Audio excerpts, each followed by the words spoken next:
Welcome to Safari Live to the beautiful Djuma Private Game Reserve. My name is Brent Leo Smith. I have VM the Wildebeest Dawnbunk on camera, and we have a hornbill calling behind us. And Jamie and Dangerous Dave are out in the other vehicle, and we have Rebecca.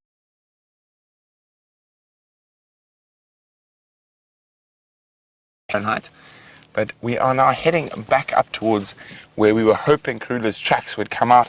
There were just too many elephants to go walk in there today, so maybe she's made her way towards the treehouse waterhole.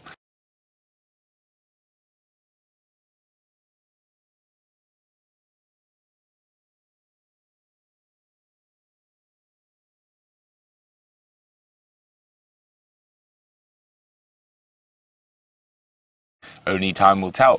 So we're going to have a quick look here, and then we're probably going to get on the long road down to Cheetah Plains and see what we can find down there. So as I said, we are in Djuma, a private game reserve, which is very excited to be able to explore this wonderful wilderness with all of you out there.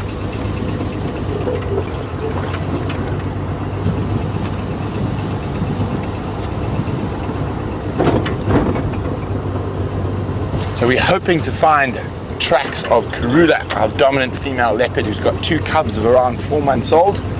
And our last tracks we had from her are up on that crest over there, and her general direction was coming through here.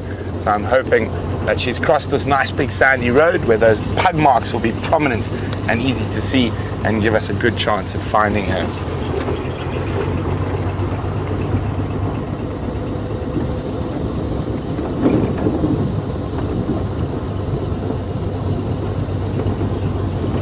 There's a couple of prominent elephant paths that come through this area.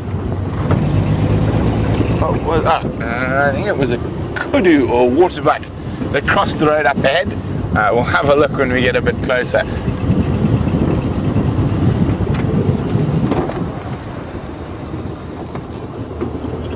So there is a spot. I had a chat to Taxon, who's the guide from Djuma out of the commercial lodge here at Vuyatela, and he let me know there is a spot that Karula likes to leave her cubs at coming up ahead. So I've actually seen her there with a kill twice before, and it's a beautiful big old milkberry tree on top of a termite mound.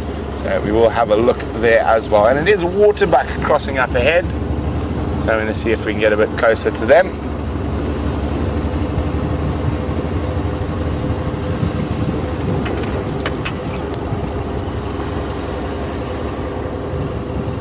So if you're wondering about any of the animals out here,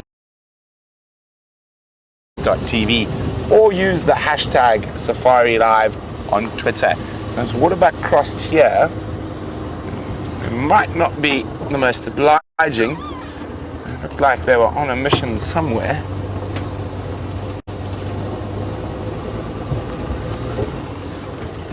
All I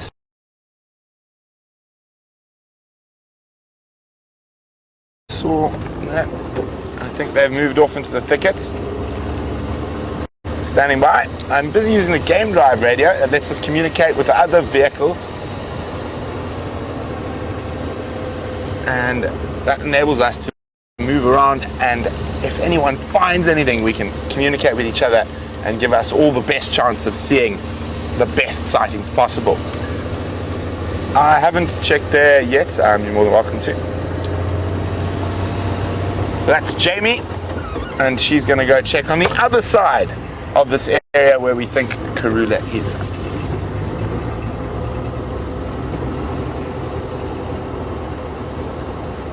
And of course, being out in the bush, we could be completely wrong, and she could have done an oop-de-loop and completely confuzzed us.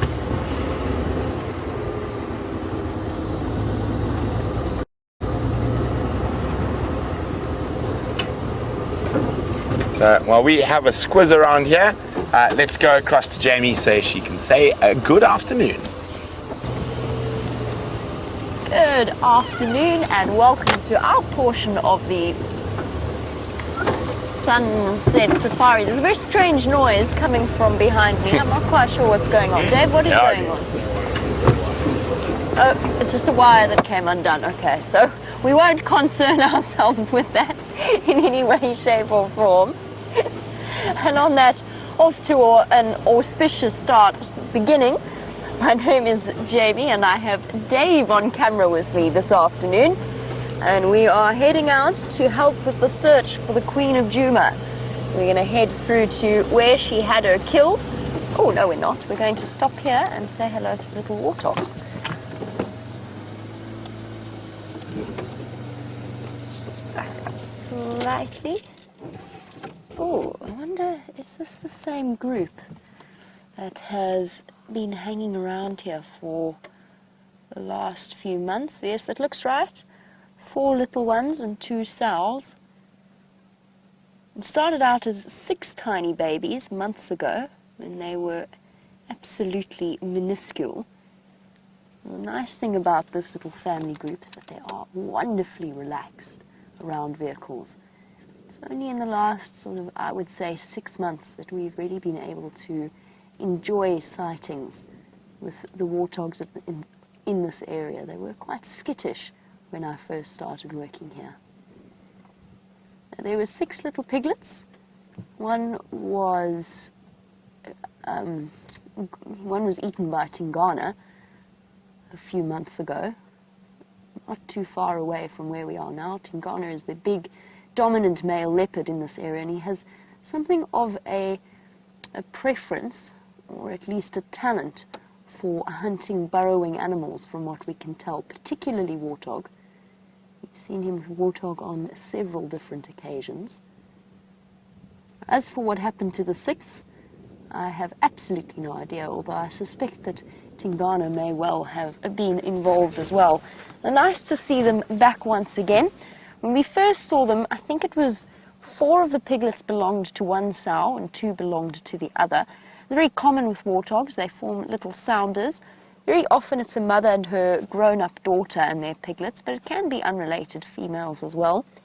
And although you didn't get to see him, there's also a very big boar, a male warthog, wandering about the back, but he ran as soon as we stopped to have a look at them. We've just come out of warthog rutting season. So they have a set breeding period here, in the same way the impala and the wildebeest do. They've trotted off.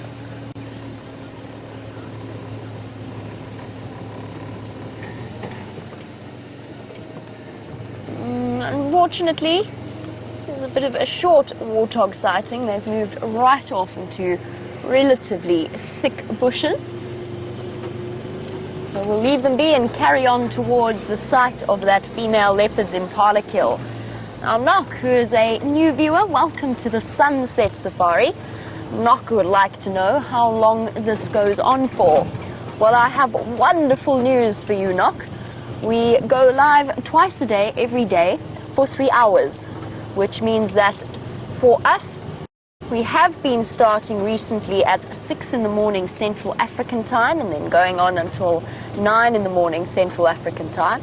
Then we head out in the afternoon at 3 o'clock in the afternoon Central African time and on to 6 o'clock Central African time. However, Nock, and for all of our other viewers out there, on the 1st of June, given our current headlong plunge into winter, we will be shifting the morning sunrise safari half an hour later in order to afford us with a little bit more light, first of all, and also so that the staff of WildEarth don't freeze to death at some point, which nearly happened this morning. Chandra and myself shivered our way through the sunrise safari. It's very chilly out here at the moment, or we're just worse, but I feel like it's very chilly. And if you do have any more questions about that or any more concerns, you can have a look at our blog on the Safari Live Facebook page. That will give you a bit more in the way of information about that. But it'll just be the sunrise safari, and it is just a half an hour later shift. Unfortunately, I know that for some of you, on the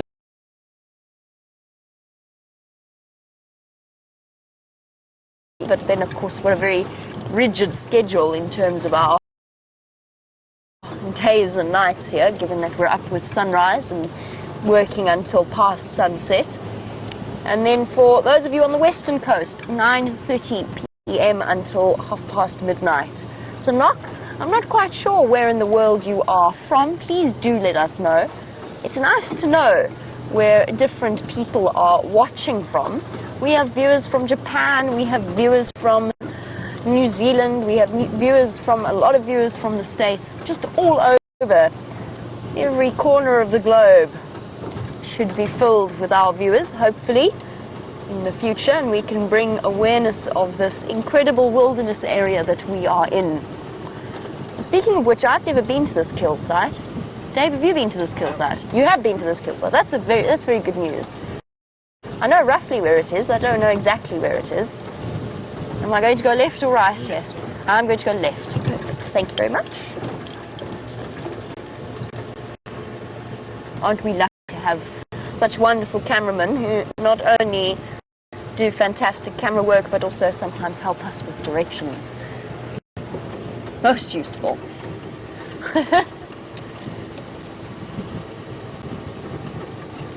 Okay, well, at least the clouds from this morning have cleared away.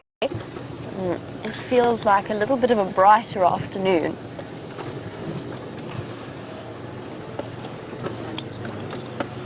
I'm sure the animals are enjoying the reprieve from the chilly temperatures.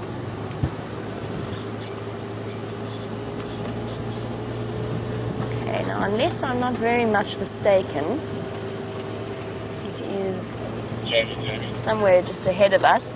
I was going to chat to Brent quickly, see how his search is going, because I know that he's also been looking for tracks of Karula. Standing by. Jamie, I've checked Solomon all the way through to Gary, and there's no sign of any tracks crossing.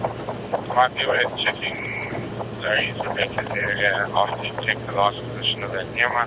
I'm going to start making my way east.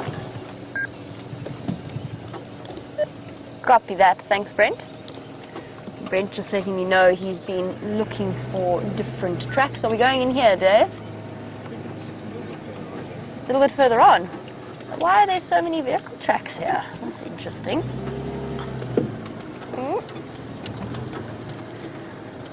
Sometimes when you are looking for a sighting, one of the easiest ways to find it is to just follow where... It is along here. Okay, perfect. Follow where all of the vehicles have gone before you. Perfect. Thank you. She was spotted yesterday afternoon.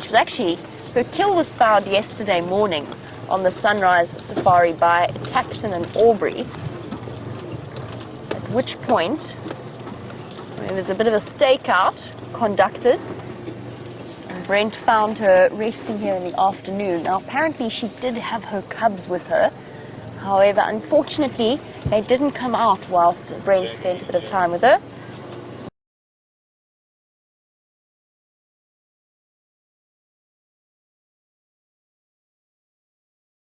Speaking of Brent, he wants to chat again. He might have picked up on some tracks of her. Standing by. Jamie, from the weeping wattle where you'll find her, and that's where the kill was on the ground. If you head south, you should see my tracks and drag marks going south. There's also line tracks going south. It's in a very weird tree. It's sort of a broken marula that's pointing to the west. And the bush below it. Copy that, thanks. I've got the marula tree. I'll see if I can find whatever's left. Okay, let's just keep our eyes peeled. We're going to go nice and slowly. Brent helping me out with directions to where he somehow magically managed to find where Karula had hidden a portion of her kill.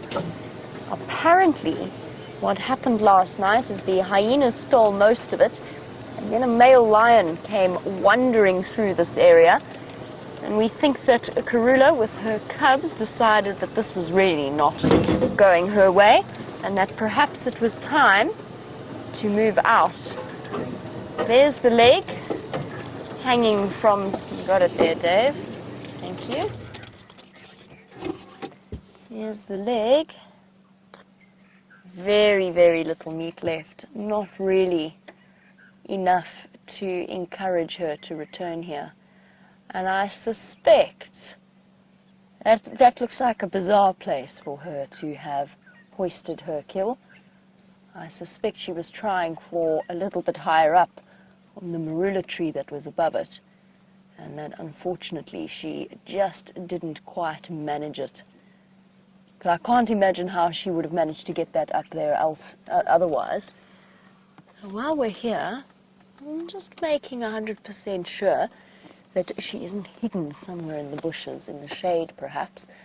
A leopard has the most extraordinary camouflage. She could well be just resting quite contentedly in the shade. I don't think so. I'm going to concentrate a little bit harder, make it extra specially sure that she hasn't come back here. In the meantime, let's find out what Brent's plans are for the rest of his afternoon.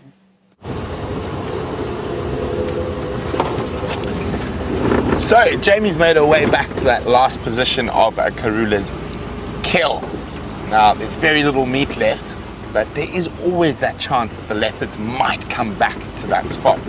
VM and I have decided we feel like seeing a different spotted cat today, since we're heading out to those vast open areas of cheetah plains, and we're hoping we are going to be able to find the cheetah. But before we get down there, there's always something to look at, and one of the cutest little antelopes in the African bush is a baby waterbuck.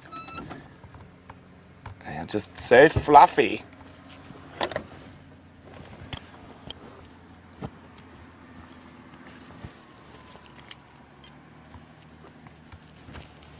There we go, they're not being very obliging today, heading off. Oh, there's one in the road there, an adult waterbuck. So some of the animal species we have out here have a very set breeding season. Those in particular will be impala, wildebeest and warthog. The rest of the antelope and animals out here will breed pretty much at any time of the year, with no specific season. So that's why we do see baby waterbuck, baby kudu, baby nyala, baby bushbuck throughout the year. This drongo is having an argument, once we can hear them, dive bombing each other. And it wasn't that long, it was a while ago where James and I witnessed an incredible drongo fight where they nearly killed each other, or one nearly killed the other one. Oh, it looks like it's over. It's seen off the other drongo, and it has claimed victory. So we're heading on the southern boundary of our traverse, and we're going to head due east down to Cheetah Plains. So it's going to take us probably about 10 minutes or so to get there, but we're always checking. As I said, we're about to go through the Mawati River, which is a little dry river or dry creek that cuts through the heart of Djuma. So if any of you watch the Waterhole cam, that is on the Mawati River, that dam, that depression in front. But lower down it becomes a bit wider and a bit more sandy, and we are able to drive in it. We're not going to drive in it today. I don't think there's too much happening around there, but here we go. We're just going to cross through the dip of the Mawati River. Now, we spend a lot of time in and around the banks of the Mawati. Lovely big trees attract leopards, as well as a whole host of other animals and glorious birds as well.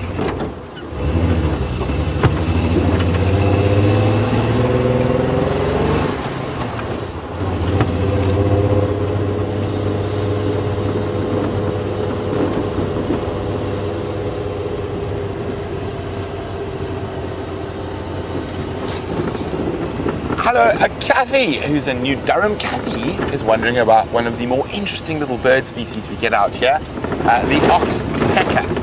Now, the oxpeckers feed off ticks and other ectoparasites that occur on the medium to large sized mammals, and Cathy is wondering, when they feed their young, do they regurgitate up for them.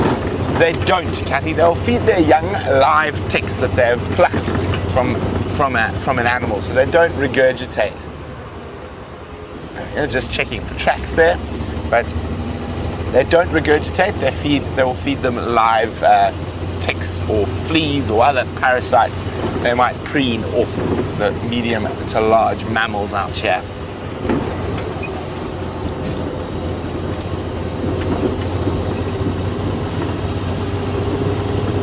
I think tonight's going to be particularly chilly. I'm starting to regret my choice of attire for this sunset safari. Oh, hello to you too. A little elephant bull, or not so little, teenaged elephant bull, giving us a trumpet, letting us know he's there. Hello, mister. Sorry we were ignoring you. Nice little trumpet just to let us know he's around. You can see how he's pointing his trunk towards us. He's giving us a smell. Now their sense of smell is obviously incredible, as is their sense of hearing. Eyesight is often thought to be quite weak, but it's not too bad, but it's definitely not as good as their other senses.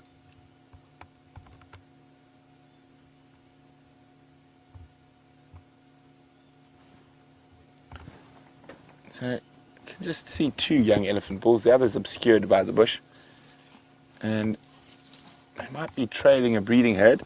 Unfortunately, they are outside of our traverse area, and they look to be heading deeper in to our neighbor. So even though we can't cross boundaries, the animals can. So we're part of about a 13 million acre unfenced system where the animals can meander wherever they choose.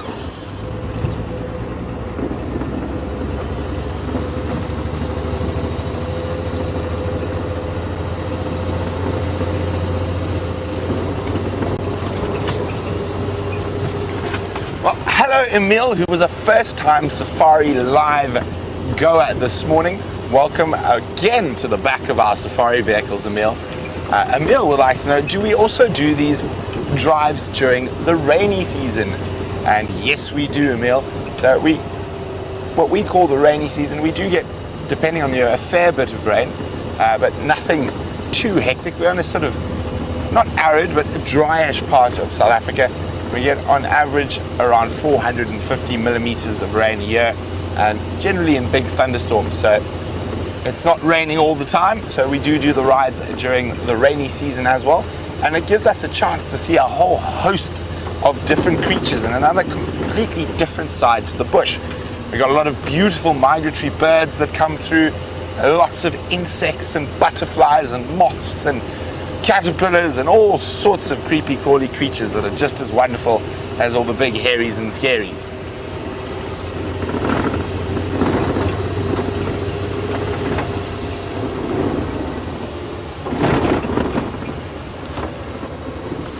Hi Rick. Rick's in North Carolina, and Rick would like to know, how cold is it going to get during our winter months?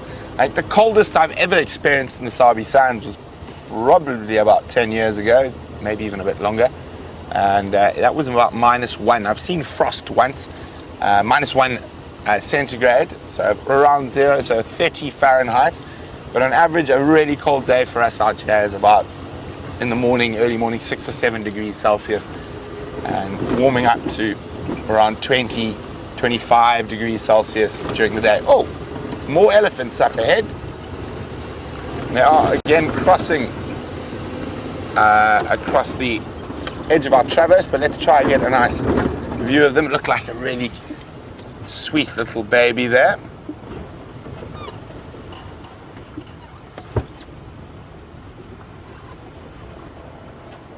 Hello, Elise.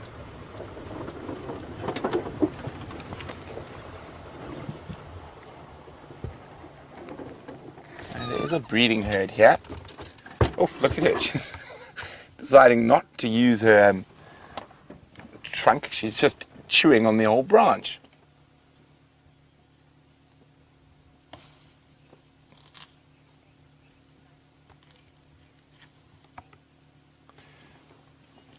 Hi, Jessie.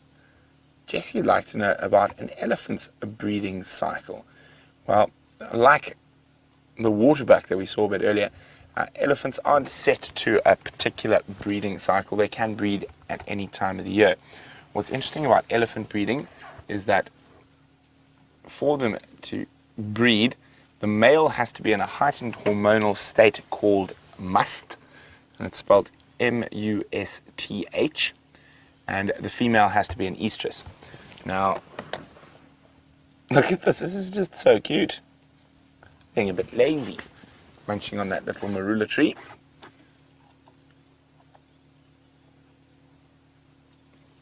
Now, let's just have a look what she's going to do there. Oh, there we go. Look how using the tusk as well as a lever to break that branch or get it down to a height she can chew on it. Like a dog on a bone. Yes, there we go. As VM says, like a dog on a bone. Now, elephants can be very playful. Even though she is feeding, this could be quite just a bit of playfulness and while she is feeding. And they have to feed constantly. Jesse, I'll get back to their breeding cycle shortly. But while she's doing something quite interesting, let's just watch a little bit more carefully and chat about that. Oh, now she stopped. So as I was saying, Jesse, so what happens is that the big dominant bulls, the biggest, strongest elephant bulls, coincide their must cycles with the time when the most females are in estrus.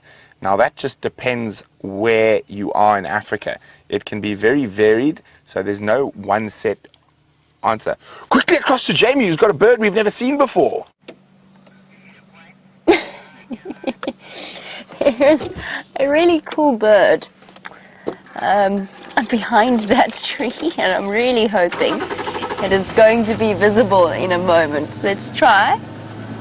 Oh, hold on, here he comes, we're going to get lucky.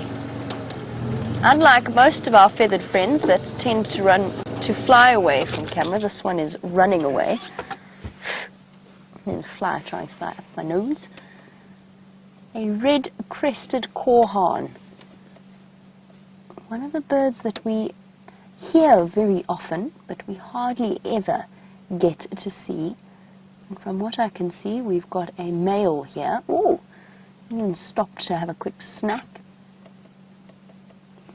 Can't see what it caught there. Some kind of grasshopper maybe, or a caterpillar. Rejected, whatever it was.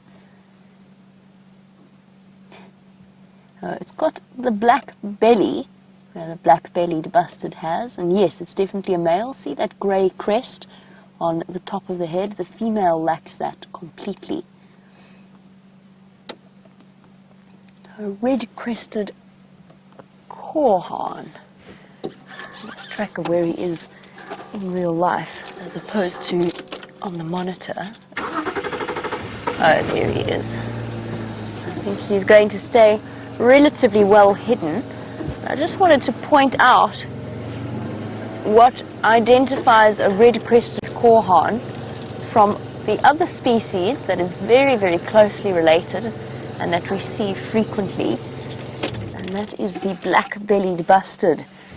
The black-bellied bustard is quite a bit larger than the red-crested korhaan, but that doesn't help you very much if you're looking on your screens, because a sense of scale can be exceptionally tricky to get. There he's showing you that grey cap beautifully, and underneath that is a ring of bright red feathers that gives the red-crested korhaan his name.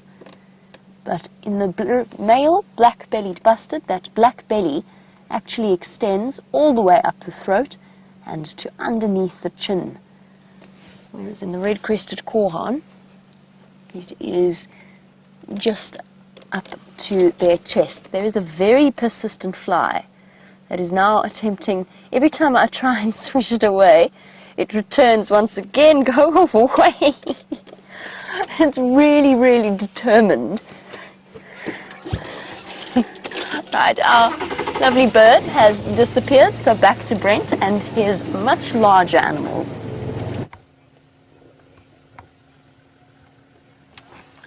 Well, sorry about that. I got a bit of misinformation there.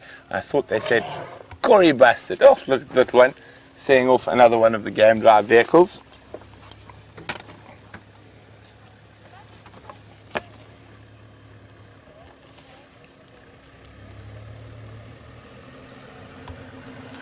So, as you can see, we're on the top of a ridge here. Down there is a little river system called the Mulwanini. So basically the small Mulwati. We've crossed the Mulwati River already. And that's the Mulwanini down there. And the elephants are holding us up a little, causing a little traffic jam. But they are just too sweet. There's that little one picking up a broken marula branch now. The rest of the breeding herd seem to be a little bit further away. Right, once they give us a chance, we're going to go across through this little river system, and we're probably going to lose signal on our way to Cheetah Plains. Unfortunately, we are going to have to move. We're causing quite the traffic jam with the elephants. We're just going to idle past them.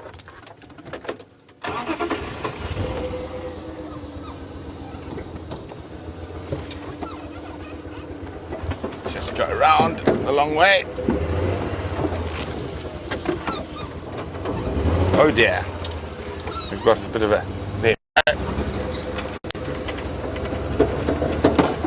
Oh, just lock in.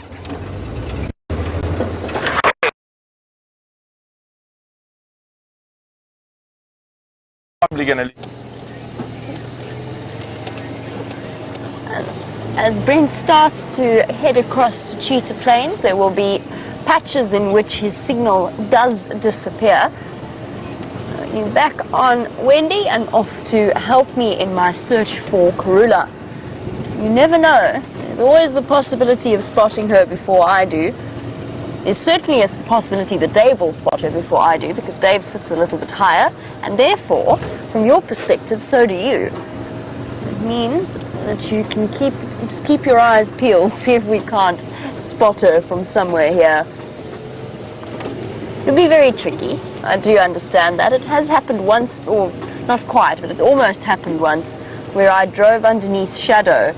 I didn't realize she was sitting right above me on a termite mound. And Brian had a good chuckle at me and then just casually turned the camera onto her without pointing her out to me first. It does occasionally occur. Alright, let us see if we can't figure out where she is. I think she's just found a nice shady spot. Aha! That is incredible. And she's actually gone up and down here. Okay, sorry, I'm looking at her tracks, and I'm going to find you a really nice position to look at them. Brent found these tracks very clearly this morning, judging by where he has circled them. Try and get a slightly clearer view, and the reason I want to do that is because we have the tracks of the cubs as well as... Can't get them there. We can go a little bit further up, Dave. I'm looking, there's some tracks there as well. I'm not going to try to go for Brent's circled ones, but maybe somewhere here. There's little cub tracks as well as Karula tracks, and I'm going to jump out and point things out. I'm looking, however, for VM's calipers that he very kindly lent me, because here we have the first opportunity that I have had to measure Karula's cubs' tracks. Just bear with me for one moment as I disentangle myself from my earpiece, and then we can go and have a look. What I've got here is a set of calipers that gives us an idea of the different track measurements, and time goes really fast. What does that make them? Nearly 4 months old. That happened very quickly. And what it does is it gives us a chance to just have a look here. Now, I know it's tricky for you guys to see in this light, and I say that it's actually quite tricky for me to see in this light. Where are these little baby feet? I know Brent said that he saw them. Aha! Is this a little bit too close, Dave? I think you got that one. These are her baby's feet, and because she's walked up and down, they are a little bit obscured. But I'm going to just measure them. I don't know which particular cub this is, but we've got an opportunity to measure them. I know it's really difficult, but I don't want to mess them up just yet, so bear with me. I'll draw the outline or trace the outline for you in a moment. So here's a little Karula cub track. Oh, they are so tiny. So, the front track of her cub is, no, sorry, that's the back pad that's obscuring it. There we go, that's a bit more accurate. Is 5.7 centimeters. And that is the front right, by the looks of things. Actually quite difficult to tell. The back track of the little cub is 6.4. Really tiny. To compare to Mom's tracks, just to give you a rough idea, Mom's track, let's find a good example, is, this will probably be the best. Unfortunately, they're a little bit degraded. And what's interesting as well is that she's paced up and down, which means she could be either in this block or in this block, but we'll get back to that in a moment. Mom's track is, for comparison size, front track is 9.3 in this substrate, and her back track, let's find a clearer one, because these are not, oh, there's just tracks everywhere. It's so hard to see exactly where it is. Let us try and find a back right of hers. There's just leopard prints everywhere. But let's just take a quick backtrack measurement just for comparison's sake. Is 9.2. 9.2. Alright, so we've got a bit of a comparison in terms of cub feet sizes, and it's always, they're kind of like puppies. Their feet are always much, much bigger than you expect them to be. Feet. Oh, adorable. This is a smaller track. I'm going to measure another one, just because this is so much fun. This is even a smaller track. This might be the female cub, perhaps. And a slightly smaller one.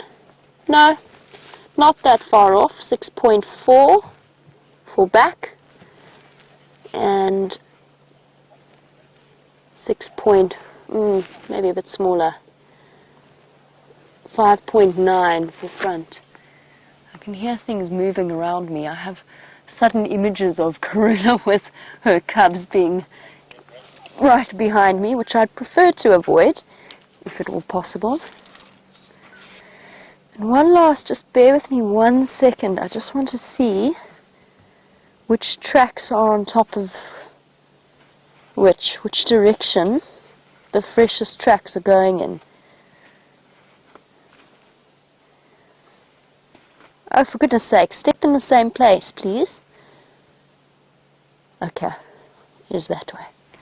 They are going that way. It's been tricky to try and see which was the last direction if they don't sort of fall on top of each other.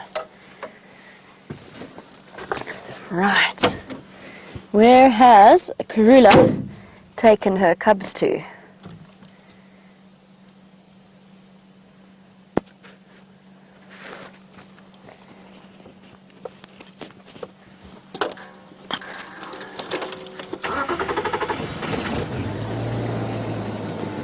That was just a nice little opportunity to look for a direction and also to measure the different paw prints.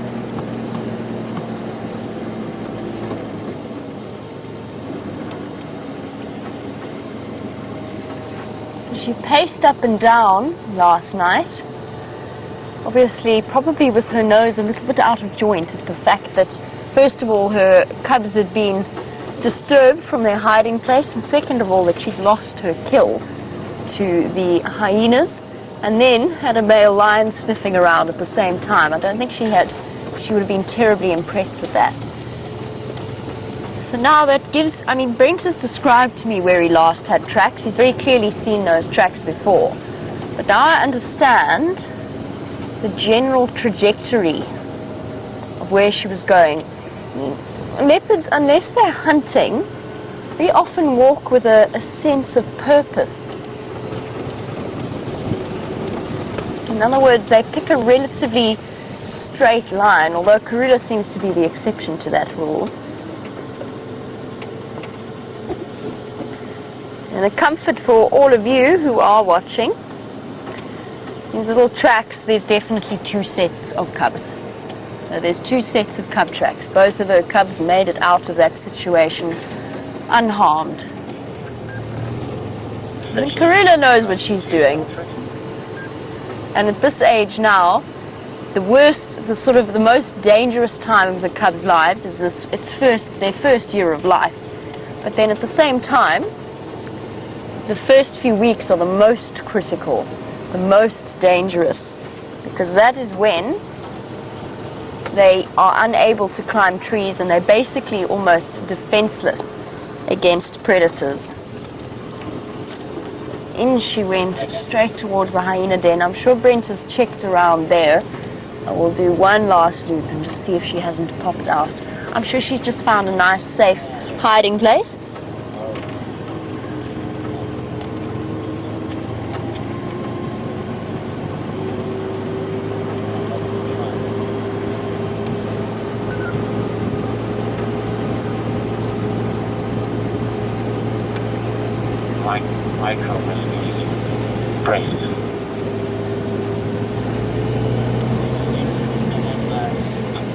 Between this road and the next, there's almost a triangle of roads here, and throughout that there's a series of drainage lines and dips that crisscross throughout it, and that is a perfect leopard hiding spot. That is exactly where she's gone, and I actually have a hunch, not a suspicion, it's a hunch as to exactly where she might be.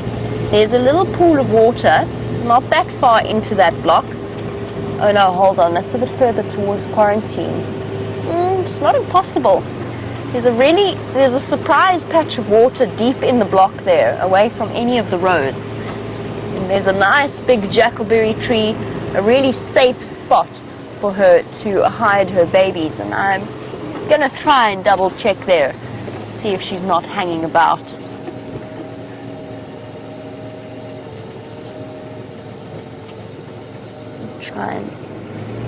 There's some dwarf mongoose on this termite mound, but they are very far away and they're being quite skittish. These winter months, there we go, hello. Good morning. Are you planning on going out foraging anytime soon? Of course, moving from burrow to burrow and from safety area to safety area, is to make sure that they have a bolt hole should anything threaten. Also taking regular opportunities to bask in the sunlight.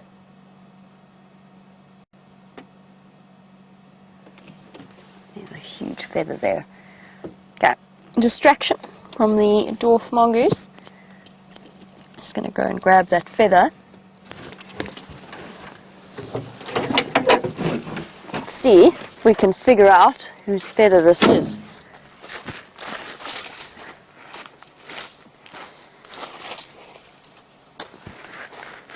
Yo, look at the size of that.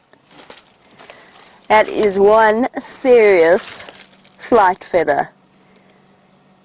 Ooh, any guesses? I've got a few, and I think it might be. Just wanted to check along the edge here to see if the feathers on this side are fringed, which would immediately make it an owl. In other words, they've got little slits that break up the flow of the air and essentially make the flight of an owl more silent. It doesn't look that way. And I mean, this has very clearly fallen out naturally. This hasn't been plucked out, it hasn't been any way been damaged. Sometimes feathers do just fall out, like our hair falls out. You can even see that actually looks like the line where that feather was embedded in the wing and slowly worked its way out. That seems ridiculously deep though, surely not. Although I suppose to hold a flight feather like that, and the forces that it's under, having that much sort of security kind of does make sense. Birds and their wings are just the most incredible things. Really, truly. The aerial adaptations and the way in which the shape of a feather and the shape of a wing provides lift, just like an aeroplane wing, essentially redirecting the airflow so that there's less pressure on top than there is underneath, and it pushes up underneath the bird and keeps it aloft. And you can see how a bird with a feather this size, a feather this size would be adapted for soaring. And I can actually I can feel the resistance now just with a slight breeze. I'm not holding this feather up at all. The wind was doing all of the work. Oh, cool. I think I'm going to keep this. We were speaking before about the illegality of certain feathers and how the fact that in the US,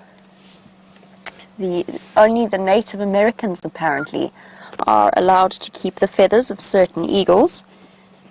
It is not the same here, and we are allowed to keep whatever feathers we can find. I wouldn't be taking it outside of the game reserve. But I think I'm going to keep that one because it's quite spectacular.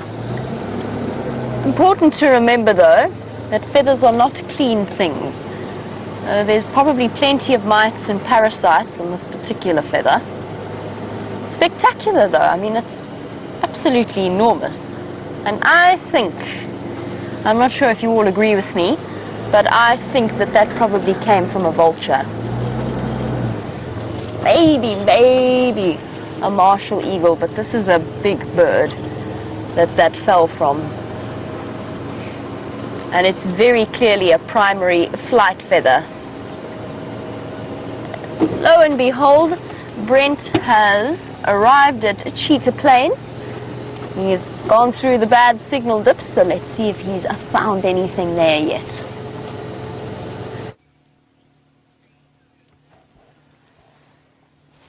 So we've found a big breeding herd of buffalo. Well, we're not sure how big the herd is just yet. They're in this really thick area up in the Combretum crests, but you can see there's females, and we could be right on the edge. We get some really big herds, and as the dry season progresses, sometimes the herds are going to join together. And we did see a group of buffalo about over 500 not too long ago.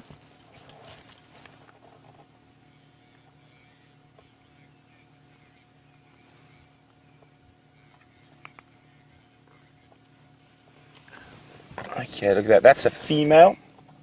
And you can see she doesn't have a prominent boss like a male does. And a male has a big, thick layer of matted hair. So their horns are made up of hair. Keratin is the actual substance. So exactly the same sort of chemical compound as our hair are those horns. It's just in a different format. And it is incredible. I just want to move along a little bit, see how many more buffalo are here.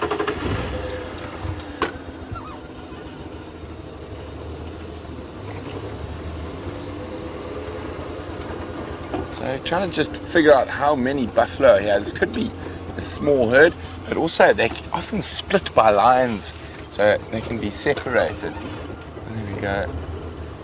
Hello, buffaloes.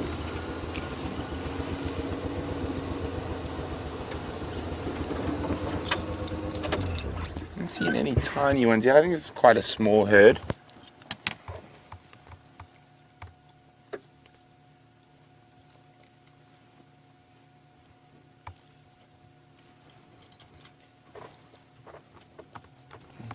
Normally, if it's a really big herd, you can hear them making all the noise.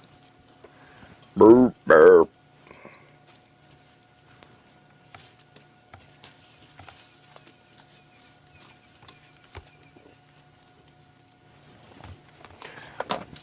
Okay, let's have a look.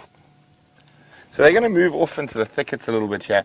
And not a particularly big group, but I think we might find some bigger groups as we head towards the Cheetah Plains pad.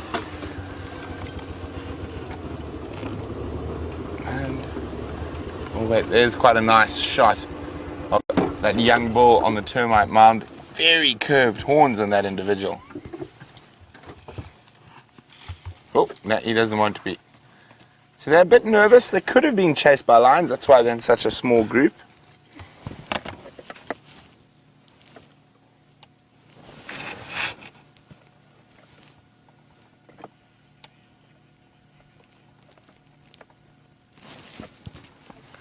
Let me just try to roll forward a little bit. There's another cow sitting nicely up on the termite mound. There's that young bull with the very curved horns. I'm trying to roll. I'm going to have to start the car. And there we go. There's a younger buffalo there as well. Now that it's back towards us. Probably just under 2 years old.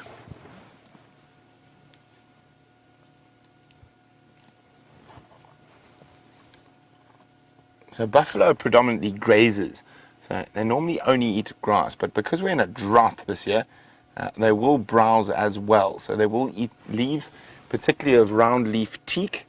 That seems to be one that they favor in drought times. The moment she's found a bit of chloris grass on that termite mound and taking full advantage of it. So even though it might look dead and dry, there's obviously still some nutrients right at the base there, and that's what that buffalo is trying to get at. They're still looking quite healthy.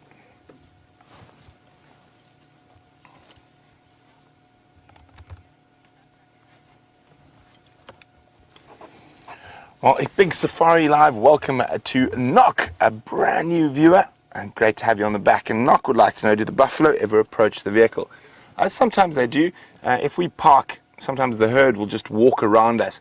But normally if we try not force them to approach our vehicles, but they can approach the vehicles. Generally in the herds they tend to be a little bit nervous, and they'll move away if they can. This is not a very big herd, probably only 30 or 40 animals here. So I'm hoping we will find a big herd, a couple of hundred, and those are always quite spectacular, and the amount of noise and dust they produce. But I'm just going to let the other game drivers know about the buffalo.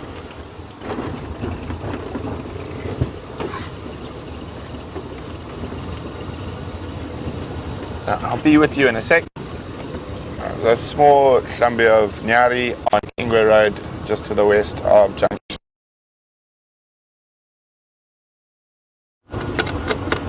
So Dave in Toronto said he's heard giraffe are quite curious of people on walking safaris. Are there any other animals that might be interested or curious about? Oh, it's a little duiker. Now quite often as soon as you put the camera on them, they realize they've been spotted. They trot off. There's a little female grey duiker. Now duiker is a derivative of a Dutch word, duiker, diver basically. They seem to dive into the bush to try and get away from predators. And that's a little female. Not the easiest animals to film. Often they quite often disappear into the thickets before you can get a good view of them. Okay, so back to Joe's question. Certain animals will get quite curious, and another one you don't really want to be too curious is buffalo bulls might start walking towards you to have a closer look, but not that common. Generally, giraffe, I would say, are the most curious of you on walking safaris.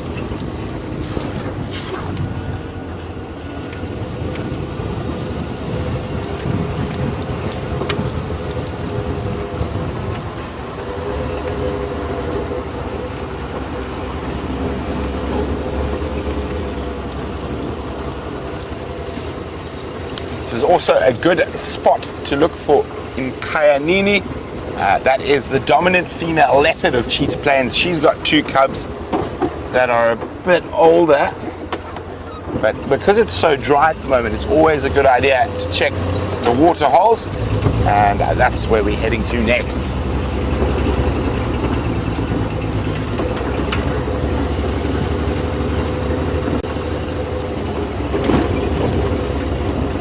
Now, 3 in a row pan's been dry for a while, and I'm just going to go do a swing past it.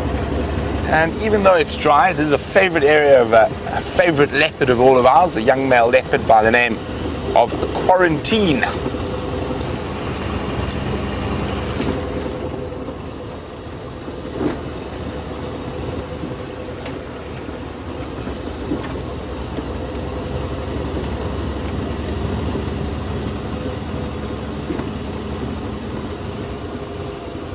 It's one of those, with the afternoon being so cool, I mean only 20 degrees Celsius, there's a chance that a lot of stuff might be moving a little bit earlier. So I'm constantly checking out around us as well as watching for tracks on the road.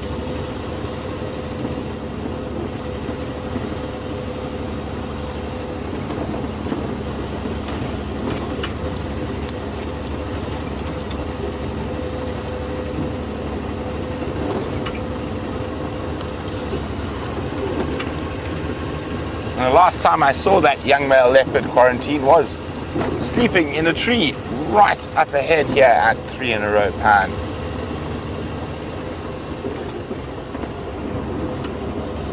Now there's a couple of different reasons leopards will be in trees while they don't have meat in the tree. And one of them is to get away from biting flies and insects, and the other is to get away from the heat. It's slightly cooler up in the tree with a bit of a breeze, but it looks like there's nothing at 3 in a row pan today. So while we continue on towards the Cheetah Plains pan to see what's there, let's go have a look what Jamie's up to.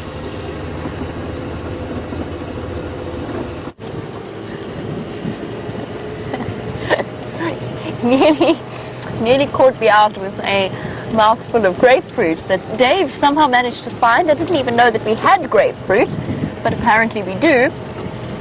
I'm just going to try and swallow the rest of that bite quickly. Important to keep one's energy up on game drive. Luckily for us, the cameraman very often brings snacks along. Thank you, Dave.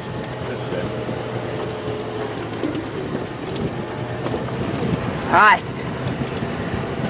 Still no sign of Karula in this direction, but I forgot. I don't think Brent has mentioned this to you yet. In fact, I don't even think Brent knows, because Brent went out a little bit earlier this afternoon than I did. So I've got a very nice surprise for some of you, or most of you, I'm sure. And that is the fact that just as I was pulling out of the driveway, I happened to catch a glimpse of James Hendry, busy unpacking his car after his holiday. Oh, happy news for all of you. James is back. I doubt he will be on the sunrise safari because he's actually back a day early. He will probably be back for his first drive on the sunset safari tomorrow afternoon. So for those of you whose hearts have been somewhat broken by his extended absence, he has returned, never fear, and I'm sure he's looking forward to joining you all on drive once again tomorrow. That is exciting news. I didn't even get to say hello to him, actually. I just saw the top of his head disappearing into camp, carrying a very large tripod as part of James Hendry Media Productions. But James has indeed returned. Also means that Kirsty will be back, and Brian should be back soon as well. Some returning staff members that have been greatly missed.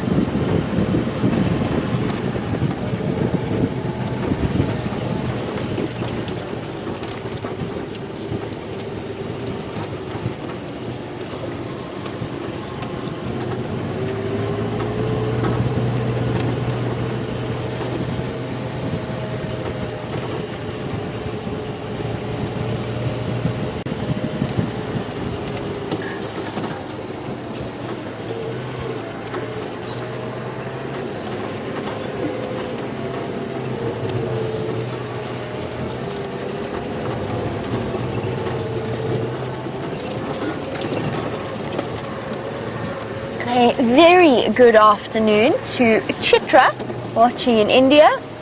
Chitra's been joining us very regularly over the last few drives.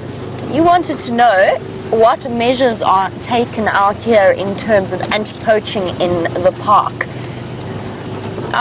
The truth is, first of all, I'm not privy to the entirety of that information, and then second of all, unfortunately, it's not something that I would share in any great detail, just in terms of security reasons. But suffice to say, Chitra, there are extended measures in terms of keeping us, or at least keeping all of the animals in this area as safe as humanly possible from the poaching crisis that has South Africa in its cast iron grip. The rhino, of course, being the most at risk, but all of the animals are potentially at risk. I can safely tell you that the efforts this year have been incredibly successful. And sort of common knowledge is that we have a curfew at night. In other words, we have to be home before a certain time every evening, and whether or not you're visiting some friends somewhere or you are heading out to a gathering of the various guides, you all have to be home by a certain time, so that the poor anti-poaching team doesn't have to run around following vehicles driving in the middle of the night, only to find a group of very merry people on their way home from a party. That is one of the measures. Beyond that, I will tell you that the fences, gates, all very regularly maintained and cared for, but I cannot tell you much beyond that. We do see, and I have shown them on drive before at a distance, there are helicopters that fly over the Sabi Sands and the Kruger National Park to help to monitor what's happening. And of course, eyes in the sky, a very important way of covering ground. When you think about it, there's 4 million hectares of area. The Sabi Sands, over 60,000 hectares of wilderness area. That is a lot of space.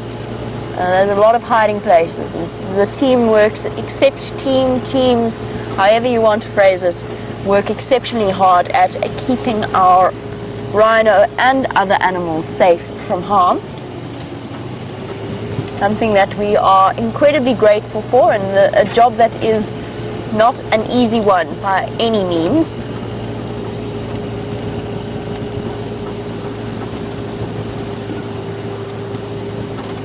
But I'm sorry, unfortunately, more than that, I cannot and obviously will not share, just because you never know who might be watching, just for the same reason that we do not show rhino on these live safaris. We don't want to make things any easier for any of the poachers. It is also a statement against the poaching crisis that we have at the moment.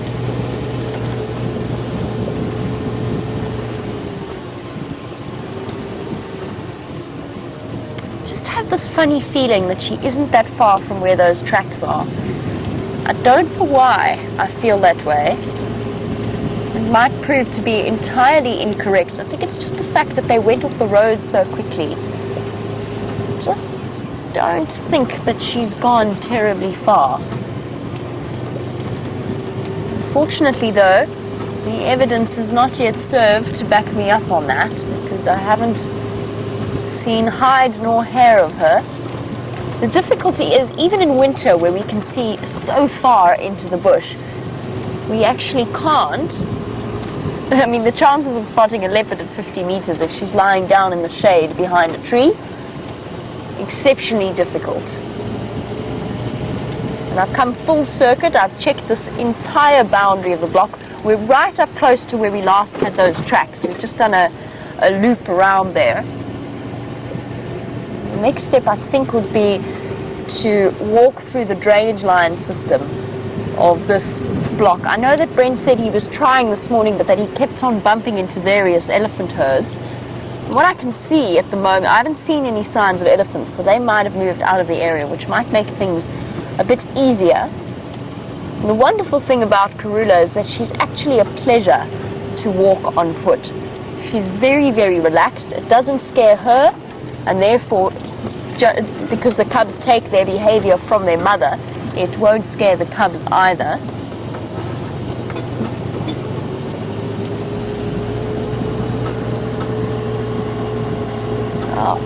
As we continue to look for her, we're going to soar through the skies from the western edge of Djuma right across to the southeastern portion of our traverse area that is Cheetah Plains.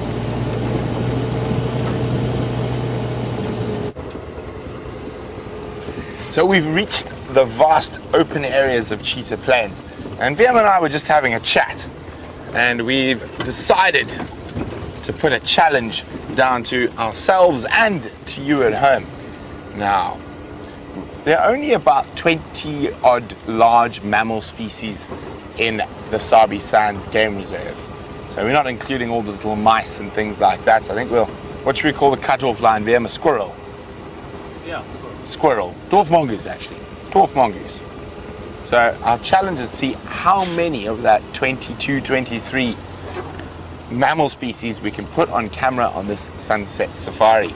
So we've got so far waterbuck, elephant, duiker, and buffalo. So we got 4, and I'm sure we can do better than that. So let's see how many mammal species we can get, and maybe should we challenge the other vehicle, VM?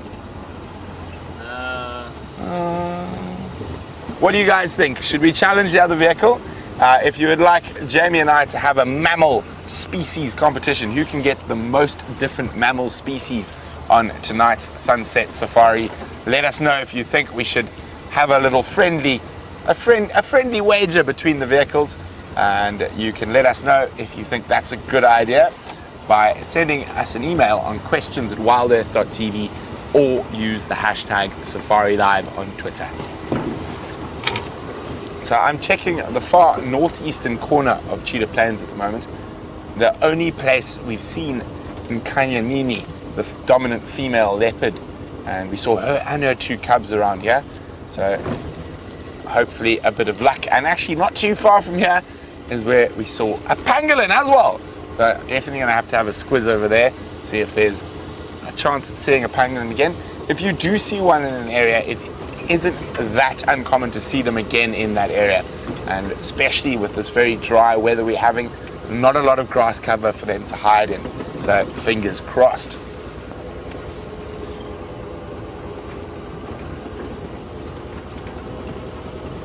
I think Jamie's a bit of an advantage being on Djuma, slightly more general game there, but VM and I, we like a challenge.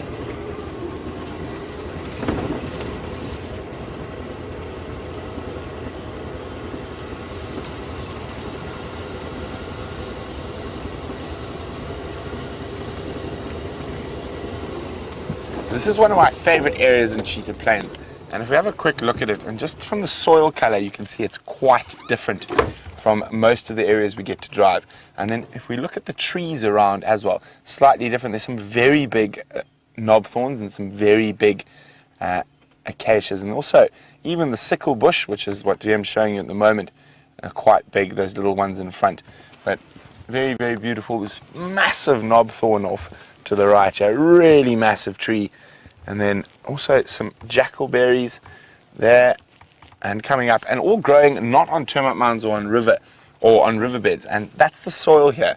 There's a little bit of a reddish tint to the soil, so quite nutrient rich soil, and it's very, very few places in this part of the Sabi Sands where we have areas like this, and it is quite wonderful. I do enjoy driving here. What is that in the shade there? Is that a stick cat or a cat?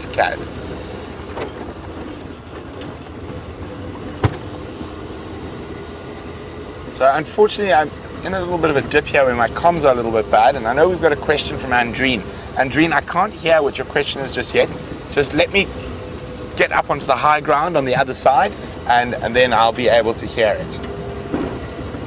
We're about as far from final control as you get, and when we dip into this little area around Buff Pan, which is this area here, we do have a little bit of comms breakup, but it is very short-lived, and in 2 shakes of a lamb's tail, we'll be back in comms.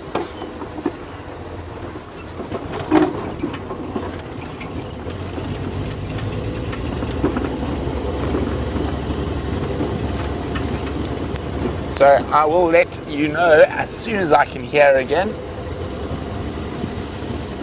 And we are coming up to the area where we spotted the pangolin. So Liam, let's have a look.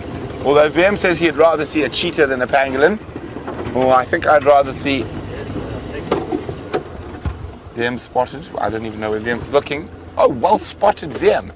Not a creature we see too often, and not a mammal. It's a secretary bird. Now, they're normally in pairs, so it's always good to just check carefully. The other one might be around. Now, this is an incredible raptor. And it's probably the strangest looking raptor we get. Incredibly tall, about 1.5 meters to 1.6 meters tall. Now, they are great fans of snakes. And it's one of their favorite foods, but also lizards, small rodents, and anything that can stomp to death with those long legs. Let's try and get a little bit closer.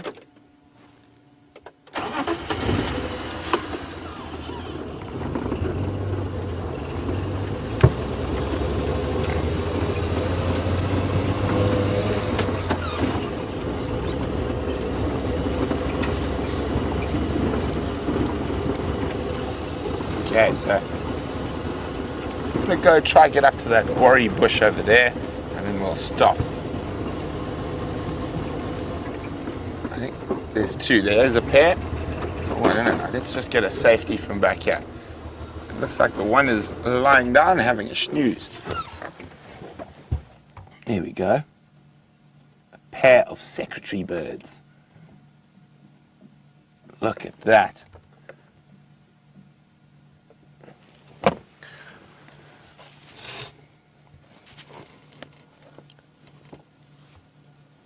This is only my third sighting of secretary birds on the live drives.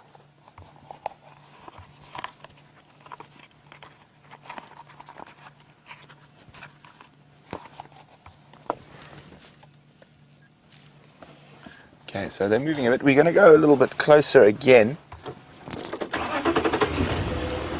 Isn't that awesome?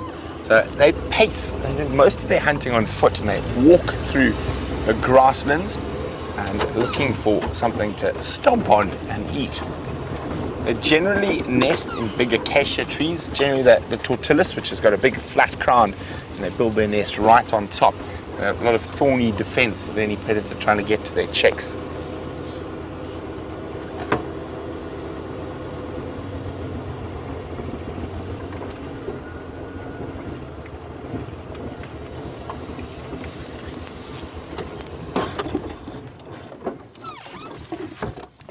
Probably the second tallest bird we get here after the ostrich, of course.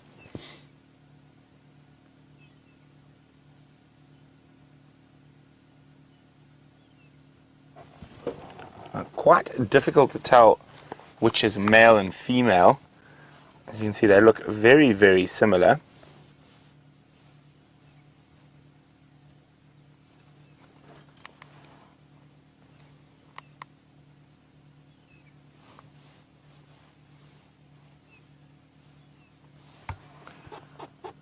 That, and you can see as it lifts its feet, you can see there's some serious talons there. Oh, look at this! Off it goes. Whoop! Landing on top of what looks like, yes, a green thorn.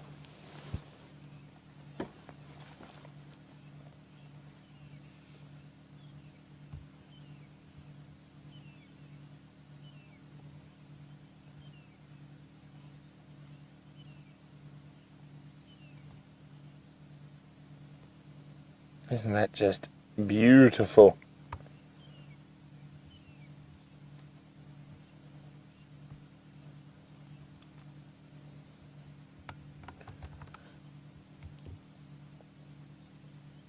They're very nomadic birds, although they do tend to return to the same nesting sites year after year, but generally quite nomadic, as I was saying.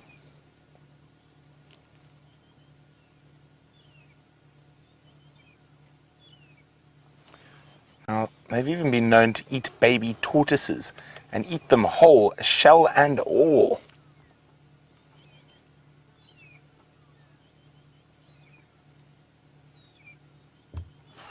And they do have territories, and as I said, they're quite nomadic in those territories.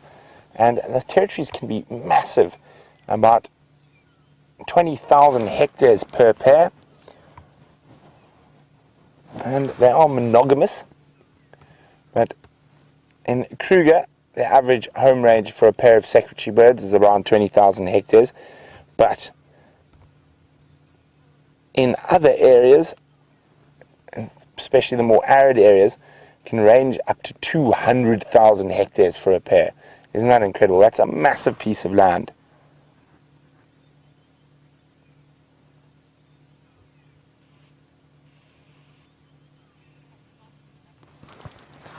So we are sitting high enough now that we can hear from the final control.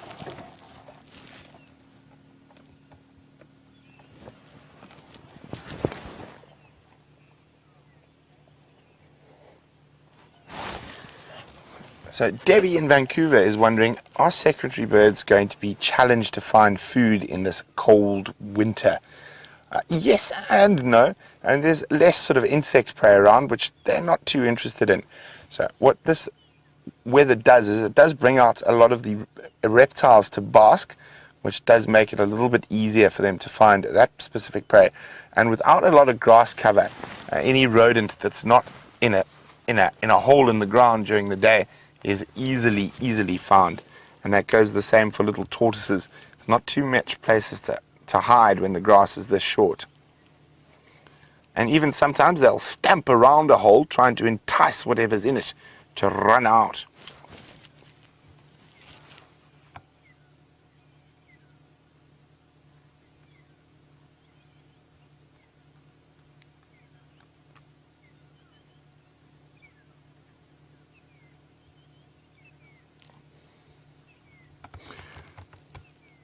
So one of the very cool things, as I said, one of their favorite foods is snakes. And their Latin name is Sagittarius serpentarius. So due to their fondness of snakes, the second half of their Latin name refers to the snake eater, Serpentarius.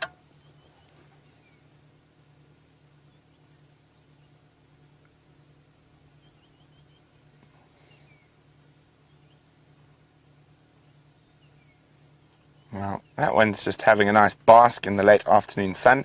The others moved off foraging. We will come back to this area a little later and see what they're up to. But we're going to continue on our little escapade. We're head towards the Kruger National Park boundary. And as I'm sure you've been told by us yesterday and today, well, tomorrow is the Kruger National Park's 90th birthday. So we might have to come visit the boundary again tomorrow to say happy birthday to the Kruger. So where we are in the Sabi Sands is considered to be part of the Greater Kruger, which is the private reserves and some provincial reserves that border the Kruger that there's no fence between.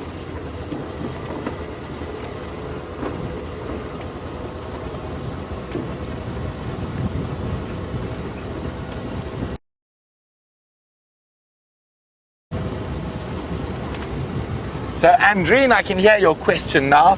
Andreen said she's been looking at the maps, and how long does it take us to drive from our camp to Cheetah Plains? Well, it depends, Andreen. We don't normally sort of shoot straight there. We sort of meander and stop and look at things on the way. So normally I'd say this afternoon, how long? We're on half an hour? 25 minutes. But if we're in a rush, probably 20 minutes if we're not stopping and fiddling around. But I mean, it can take us anything from 20 minutes to an hour, depending on what you see on the way. So I want to redub this little corner of Cheetah Plains Pangolin Corner. So this is where we spotted that pangolin. Dave spotted that pangolin. Also, her favorite hangouts have been Kanyanin. He and her cubs is in this little dry river system here. Although I personally have never seen her here, I've heard before we had our Travis, she spent a lot of time here. She does go into Kruger frequently, taking those little cubs with her.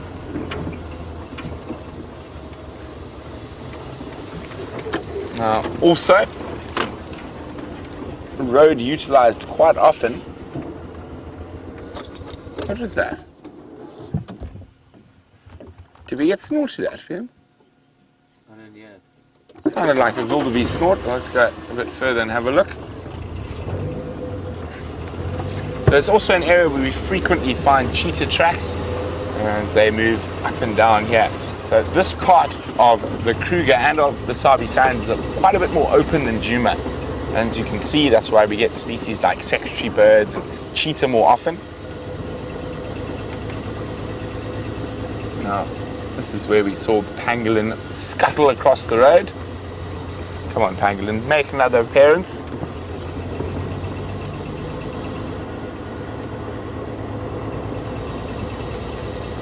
Oh, maybe not today. We always like to check the Kruger boundary, see what's been moving to and from. Of course, it's a boundary for us, but not a boundary for the animals. And they are able to move at will. So I haven't heard, has Jamie accepted our little challenge yet? Or is she too scared?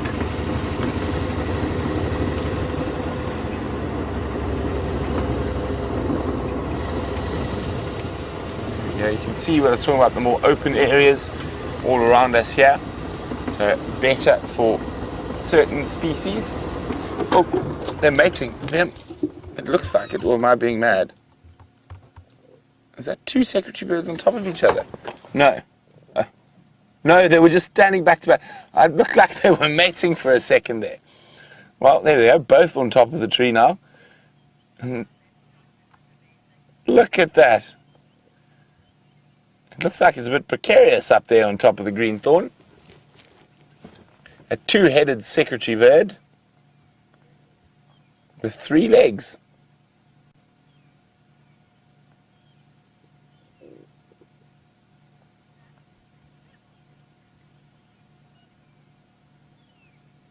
Isn't that cool? So as I said, they're monogamous, so they mate for life. Oh, well, it looks like they might roost here for the evening.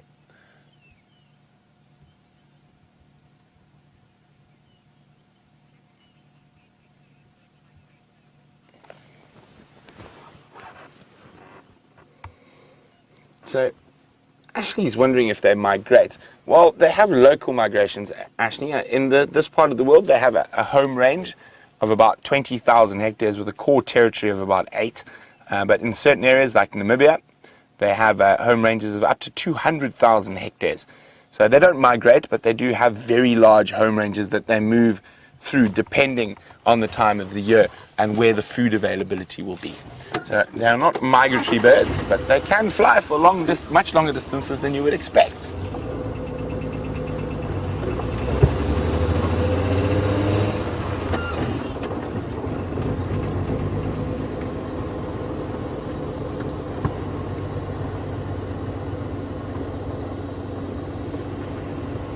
So Chitra from India is wondering about a secretary bird's parental skills.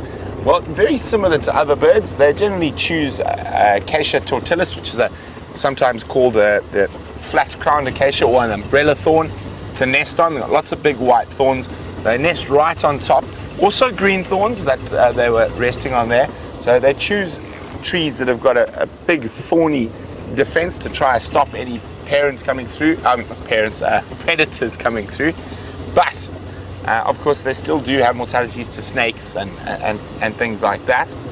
But they will bring food back to the nest, so very similar to most other birds.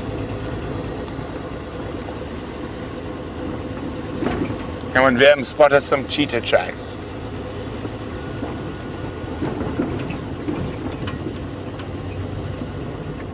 So Rachel's wondering what is the purpose of what could the evolutionary purpose of those secretary birds' nice head feathers be? Well, actually not almost everything in evolution is driven by 2 things, Rachel. Sorry, I'm trying to keep a sharp lookout for cheetah tracks while we go down here. And it's either for mating or for food. Now, an adornment like that, something that looks pretty or stands out, means it would have been evolved to attract mates. So it's more than likely that nice frilly hairdo is to attract members of the opposite sex. Now, if you look at a secretary bird's long legs, the evolutionary reason for that is to kick things. So it's for food. So almost everything in evolution is either for food or mating, and pretty much sums up even with human beings. And sounds a bit weird, but it is true. And a lot of things and everything does is to either pass on the genetic code and to stay well fed. No tracks yet, Viam. I see just some buffalo tracks, nothing fresh though.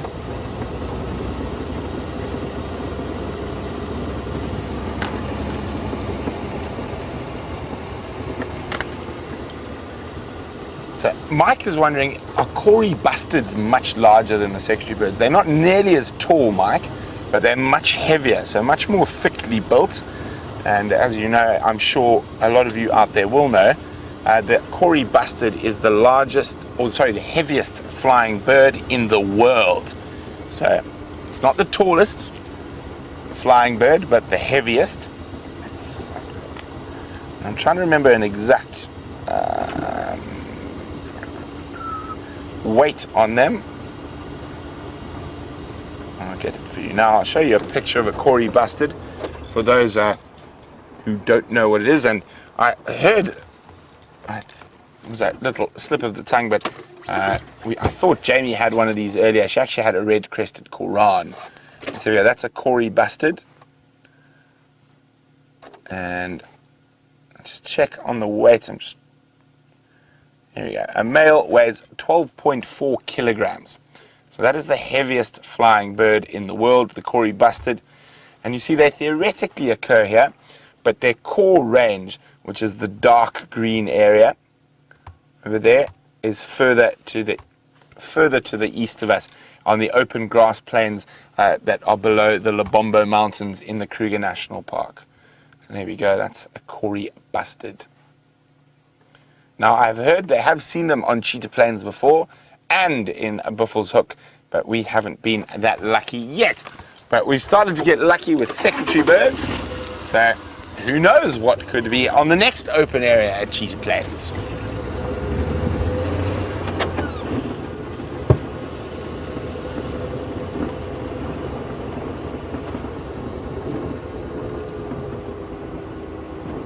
So, the Twitter results are in. 82% say yes to the mammal competition. Vim, you ready? Let's do this. Okay, we're going to have a tougher time down here, but let's go back to Jamie and see what she has to say about the mammal competition. I hear tell that I have been involved in a mammal finding competition, whether I want to be or not. Apparently 80% of you are determined that we shall have this mammal finding competition. Now, I have a question. When did this competition start? Because we've seen warthog and we've seen dwarf mongoose. Admittedly, that has been it as far as I know. But we have seen warthog and we have seen dwarf mongoose. So do those count or do they not count? We're going to have to establish some ground rules, because Brent likes to create these competitions and then change the rules to suit whatever circumstances are going his way. Particularly, I'll just remind you, when he has the opportunity to drive Rusty wherever, whereas Wendy at the moment is relatively limited as to where she can drive. But that's okay. That's okay. We can do this. Dave, we have been challenged, and we shall deliver at some point when there's a mammal. Any mammal. Please let there be a mammal. There's no mammals here. No, this is ridiculous. We shall find them.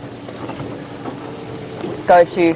Right, well, Brent's got the great wide open clearings of cheetah plains to add to his list. We shall have to go and find clearings of our own. Thought I saw leopard tracks, but they're just old and slightly obscured baboon tracks. Here's a different question. These mammals that we find, does it count if they are obscured? Do you get extra points if it's, a leopard, or if it is, I don't know, a serval or a pangolin. We know that Dave has excellent pangolin spotting skills, or so I'm told. Do we get different points for different mammals, or how is this competition going to work? So I've been walking, I've been wandering about looking for a Karula. Unfortunately, no luck. It's an enormous block, and if I walked past within 50 meters of her and she didn't lift her head up if she was sleeping, there's a good chance I would never have seen her just on foot. So she could well still be there. Unfortunately, my endeavors in tracking, particularly since the soil is quite hard and crispy at the moment off the roads, did not pay off, so we didn't get to put a leopard on your screen. Okay, come on, there must be a mammal here somewhere. We're on 2. I've decided we're on 2. It started from the beginning of drive.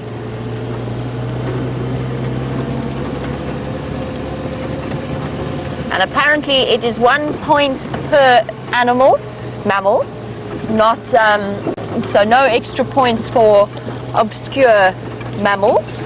We are 1 point for one mammal. Fortunately, at the moment, everything is teeming with mammal life.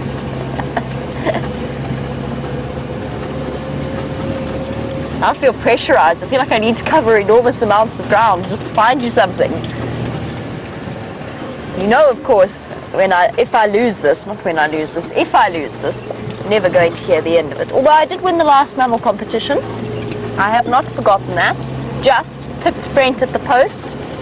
We found one more mammal than he did.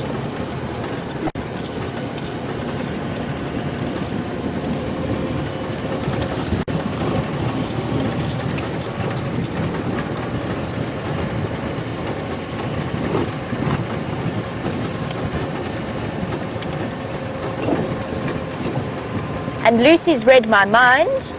Lucy would like to know when the last time was that I went to the hyena den, which fingers crossed would guarantee us at least one mammal. And Lucy, the answer is we double checked there yesterday morning on the sunrise safari. So yesterday morning we had that dramatic start with the hyenas and the jackals and the vultures, and the hyena had taken the carcass from the Nkuhumas and dragged it back in what looked like the direction of the den. Unfortunately, nobody was home, and both Brent and myself checked at different times of the day. Nobody was home. However, that shall be my plan for in probably about half an hour or so as it starts to get a little bit darker. Although the interesting thing about winter, of course, is that the hyena cubs could be active at any time of the day, as long as the adults are around to keep them feeling a bit more secure. You have a much better chance of seeing them out and about. It's not too hot for the adults to be resting close to the drainage line. Aha! Mammal number 3. Now, do the mammals have to be different from the one Brent has seen? Or do our impala here count? Okay, so no different. Our impala count, and we're on 3. I'm going to go forward a little bit just to get us a slightly better view. If we're going to look at some mammals, it might as well be a nice view of them. And perhaps they can point me in the direction of some other mammals at the same time. So warthog, dwarf mongoose, and impala. No? I'm hoping the big male is actually going to come out and maybe even chase the females around, which is why I've stopped here. Difficult view. They found themselves a nice thick patch of vegetation. White fluffy tails wagging furiously. And just the tips of those black highlighted ears. A way of enhancing one of the most important parts of their visual communication.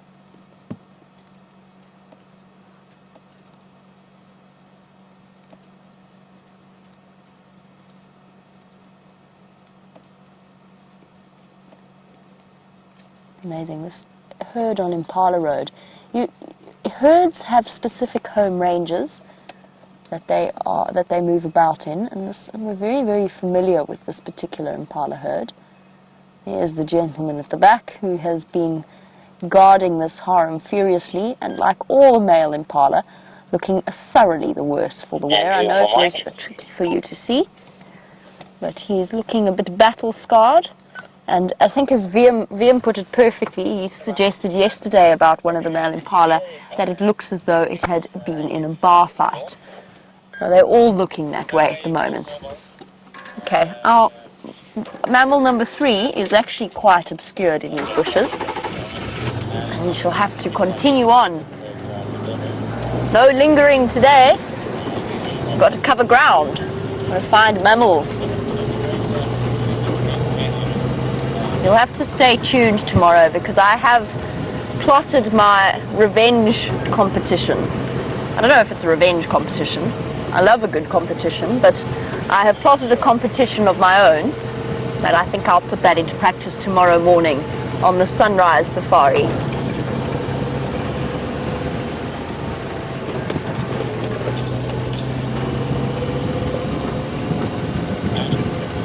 Every time I've driven down this road recently, there have been 10 million kudu. That's a slight exaggeration. There have been about 10 kudu living on this road recently. Now they've heard about our mammal competition and they're all hiding, probably laughing at me from behind the trees. Look, I found more mammals, but they're the same mammals. I guess that probably doesn't count. A bachelor herd hanging on the outskirts. These young boys, not tolerated by the larger males, from an age group from about 2 until up to 4, which is the age at which they can start competing. These young males get separated off from the rest of the impala and have to settle on the company of other bachelors. And probably suffering the effects of the hormonal rise, but unfortunately not really able to act upon it. They're just not large enough to compete with those big 4-year-old rams with the backwards curving horns. There's something for you to keep on record, since these live safaris do allow us to trace the growth patterns of the different species, since we're out here every day, twice a day. This impala ram is about 2 years old. So sort of fix that picture of its horn growth in your minds as to what a 2-year-old impala looks like. Not this year's babies, but last year's babies, so between 1.5 years to 2 years old. But no, he doesn't count towards my total, and therefore we must leave him and see what else we can find. There must be some more mammals along here.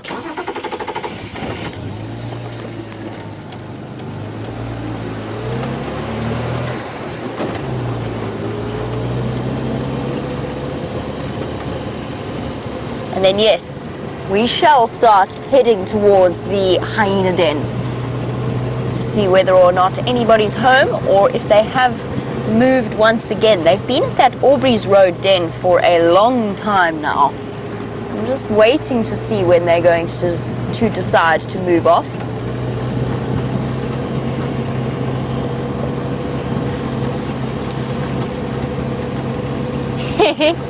And a very big thank you to Michelle in New Jersey. Michelle tells me that 10 minutes ago there were multiple species at the dam. There were kudu, impala and buffalo, so that if our trip along to the hyena den doesn't pay off, then that's another option, another possibility for us. Very much appreciated. Thank you. I shall keep that in mind. Let us see how we go.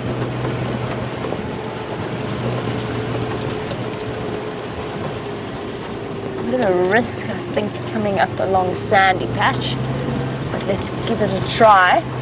Sometimes Sandy Patch can be incredibly productive in terms of mammal life, and this is where the baboon tracks were going as well. They had largely been driven over, which makes me think that they were from very early this morning. Dave, are you keeping your eyes peeled? Where are all the mammal species? They've heard there's a competition involved.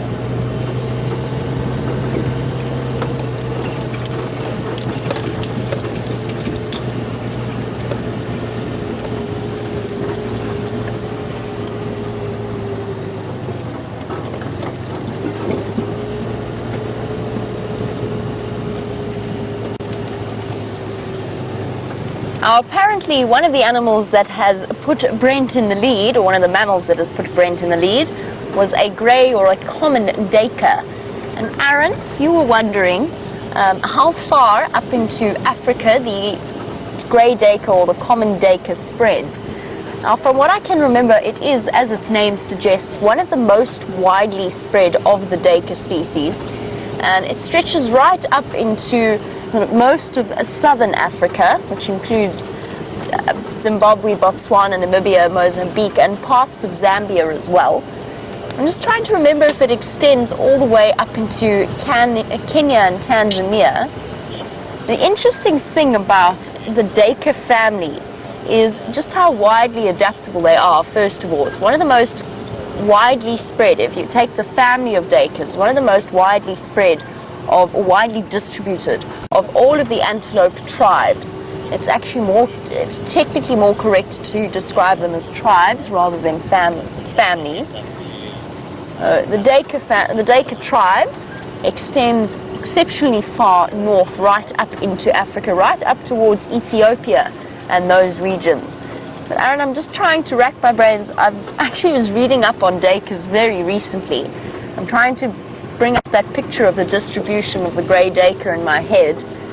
Can't remember if it extends much further north. I know that it goes very far up into southern Africa.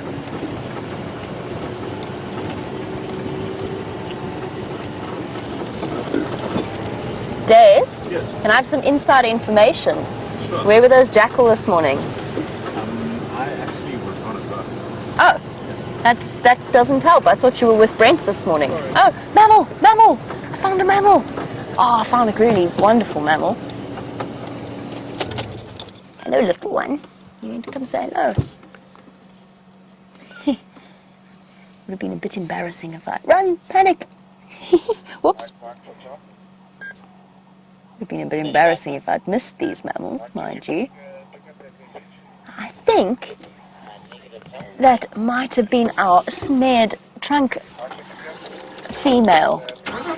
Let me just see if I can go forward a bit. Unfortunately, they, as you could see, very much on the move. That wasn't in response to us.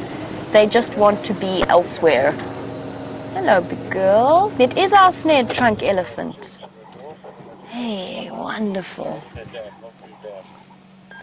She's my favorite elephant. Not that we should have favorites, but if we had favorites, she would be mine. The snared trunk female with her very special little family, an almost adult female, a young male, and her brand new little calf, who's only probably about between 7 to 8 months old. Now, Gracie, on the subject of trunks, and we'll get back to our snared trunk female in a moment. Gracie, who is 8 years old, hello again. You were wondering whether or not an elephant trunk ever falls asleep like our arms and our legs do. That is a really good question, and I've never thought about it before. Generally, when our arms and our legs fall asleep, it's because we've been resting on them in a way that has stopped, not completely stopped, but sort of kind of slowed the blood flow. And that's what creates that tingly, funny feeling when we finally get the blood back, and it makes the pins and needles and feels very, very strange. And sometimes you almost don't want to move when you've got those pins and needles because it feels so strange. I'm just trying to think, is there a way, maybe if an elephant was pushing on its trunk for a long time, if it was sleeping on its trunk in a strange way, it might get pins and needles. But honestly, Gracie, I do not know. I think that's a really, really good question. I think it's possible. I think that elephants might get pins and needles in their trunks. Unfortunately, our lovely little herd, whilst providing us with another tick for our mammal species, was very much in a hurry to get somewhere. I don't know where they were aiming to get to, but they wanted to get somewhere. I wanted to just explain a little bit. Aha! I thought the jackal might be on this road, sorry. Just got an update that this is where the jackal were. I just wanted to explain a little bit about our snared trunk female, since she is, I would say that she's one of our main animal characters. I think I have a suspicion as to why our elephants were running like that, and I think it's because there's a big bull somewhere here. We've still got more elephants off to our right, and I'm certain that we're about, at some point, we're going to see a big male. And that might be why the females were running off. Hello, guys. We've been so fortunate with elephants recently.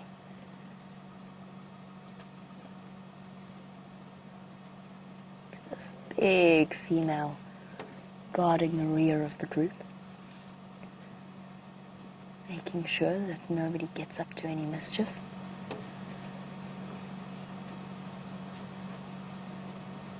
Hello, girl. What happened to your trunk? She's got a little bit of a cut on the front of her face.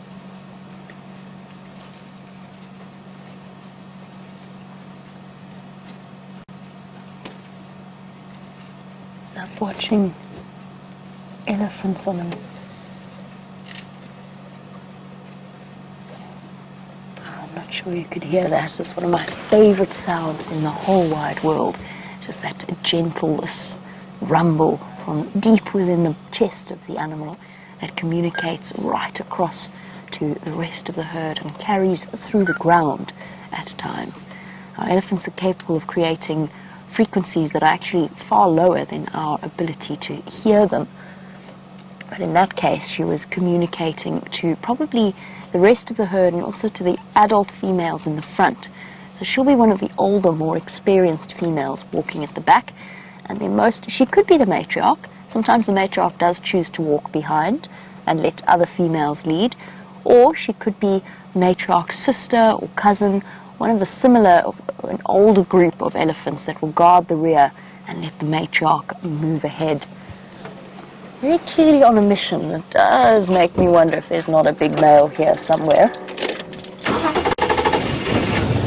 The snared trunk female is not really part of any one herd, although she clearly was associating with these other elephants now. And she has lost a third of her trunk, obviously the bottom third, makes the only part that makes sense, but she's lost the bottom third of her trunk. And we don't know, but we suspect that might have been due to a snare that she could have picked up some elsewhere in the park and probably very long ago. Highly unlikely that she was snared in the Sabi Sands, very, very carefully looked after and checked for things like bushmeat snares. However, I think that it's all pure conjecture in terms of her background, but I suspect that because it slowed her feeding down, it eventually got to the point where she lost her original herd, but it hasn't in any way impeded her growth or her development. So she came into estrus naturally and created her own little herd of her own. And we still don't know if the oldest female in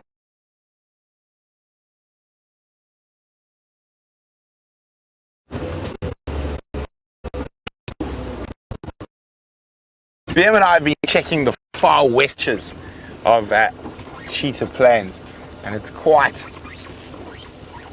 not an area we go into often. Sometimes we have bad signal in this area, but we're checking for leopard at the moment. We found some female leopard tracks just back there, but unfortunately they went into Mala Mala. So I'm just hoping that Tundi could still be in this area. So there's two different females. There's Tundi's independent cub, who doesn't have a name, but she spends most of her time further to the south, and Tundi in this area. So it's difficult to say if those tracks were Tundi's or her cubs. So I'm just checking again carefully around here. It's always nice to go to an area you don't spend a lot of time in, quite exciting. And you can see not many vehicles drive here at all. Lots of elephant activity. And I wonder how many species Jamie's on now. What do you think, Fiem? Think she's overtaken us? Not yet. I don't know. I think she might. She might have. So, according to Final Control, we're both on 4, but Vim, I think we're on 5. Okay, let's do an audit. Let's do an audit. Yes, I like that. We had waterbuck, buffalo, duiker, elephant. Oh, I think I was thinking about the secretary birds. Those are not a mammal. So yes, 4 all. Sure. I'll have to up our game a bit, Vim. Well, we've been checking this far western region of Cheetah Plains, and I think we've let Jamie do enough catching up. So I think we're going to try head towards an area where there could be a bit more general game about. And number 5, disappearing across the dry water hole there.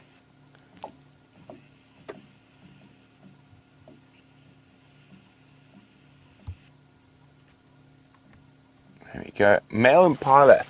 He is not looking too well. He's obviously been in a fight, and also has flies and ticks all around his face.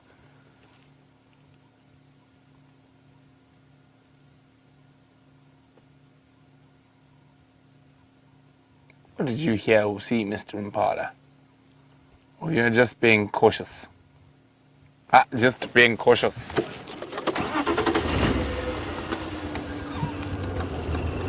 Okay, so let's continue on. There's number 5 for us.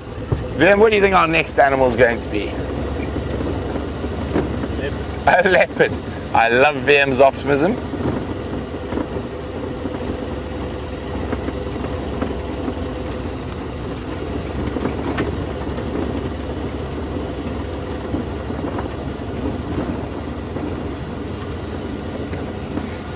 So, hi Tom. Tom is in the great state of Texas and in Dallas. And Tom says he understands the boundaries between the private reserves, but why would Kruger be off limits?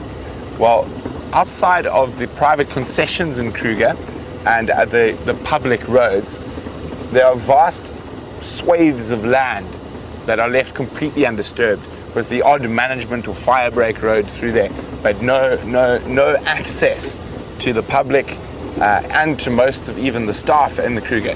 And these are called wilderness areas, and they're left just alone to make sure there are places where the animals are so wild they've never seen a car or a person. So that is why, and of course Kruger is under a different management to the private reserve, so they will close it off, and Kruger has different mandates to the private reserves, so things are done slightly differently, let's just say that. Yeah, now we're searching for another species.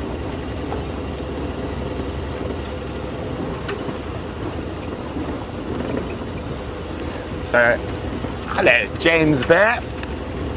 James Bear says when we return to Djuma, and I'm guessing not when we return from Cheetah Plains, but when we return from our leaves, do we pass through some kind of checkpoint? Do we have credentials? James, we go through the Gowrie Gate, and if you live inside the reserve like we do have a staff card that enables us to pass through the gate. If you do not live in the reserve, you have to be on a computerized list of people arriving that day and pay an entrance fee. That entrance fee goes towards helping anti-poaching. So those are for the visitors coming into the reserve. For the rest of us, who live here, we do have little staff cards that enable us to pass in and out of the gate.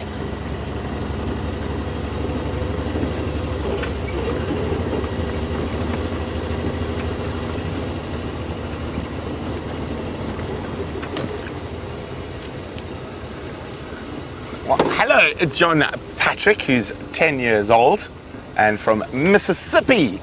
And you eat lots of catfish down there, John Patrick. Well, John Patrick stumped me. I will admit to being stumped. And John Patrick would like to know how many people visit the park every year. And for the Sabi Sands, I could not tell you, John Patrick. I can guess a couple of thousand, maybe. Trying to work out beds, numbers, lodges, occupancy rates. 10,000, maybe a few more.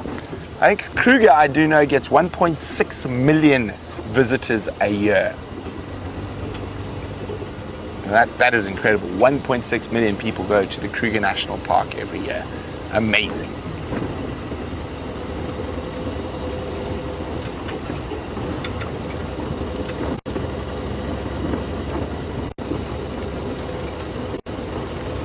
Okay, so we have literally circumnavigated Cheetah Plains, and we have not had any luck with the kitty cats, or actually very little apart from an impala, a duiker, and some buffalo. Now, even Gnormless Gnorman was missing today. And I'm going to start slowly making my way back to the west, seeing if we find something on our way.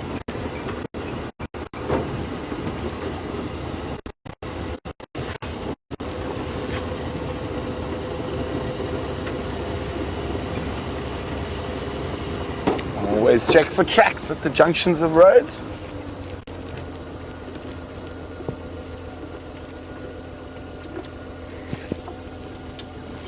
So, unfortunately, Jamie's got some gremlins and they're trying to sort it out at the moment. So, yeah, with VM and I for now, as we explore the western sectors of Cheetah Plains, and not a part of the reserve we go to too often. So always exciting to explore a new area. And there's a wonderful little dry river system that runs parallel to this road that I'm hoping will produce us our 6th species, and VM has predicted it to be a leopard. I love his optimism. I'm not so sure myself. I think it could be a steenbok.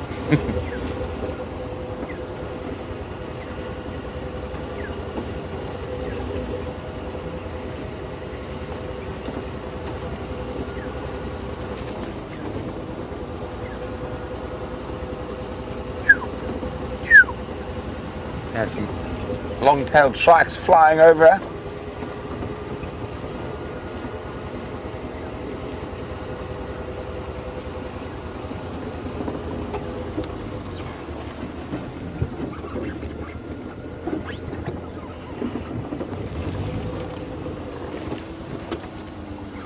So, James Richard is wondering, of the bird species found in the area, which one would be considered young on an evolutionary scale? That is quite an impressive question there, James. And I'm going to have to get back to you on that one. I'm going to have to do a bit of research and speak to some of my ornithological friends, and they might know the answer to that. No, if I had to say something, I'd just be guessing, and I don't want to be doing that. I'd rather have my ducks in a row.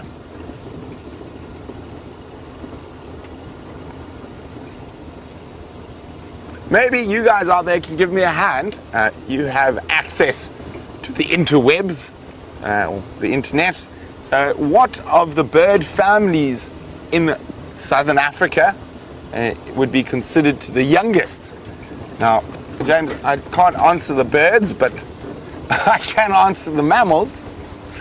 And probably the youngest mammal species around here is us. And after us would be Inyala. So Inyala is a relatively new species.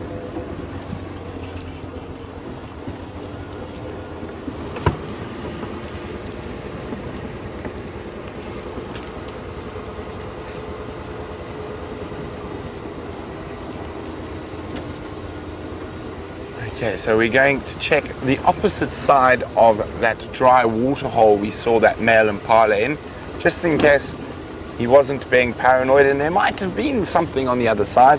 And the main reason I'm actually coming to check down here, although unfortunately I've just heard they have already been found, is that this is the one part of Cheetah Plains that the Styx females bring those little cubs, but it seems like they are further to the southwest.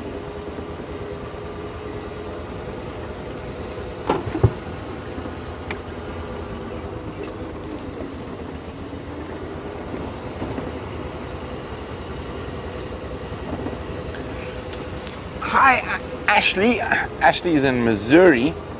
Ashley would like to know if I've ever found any artifacts in the Sabi Sands. I have indeed, Ashley.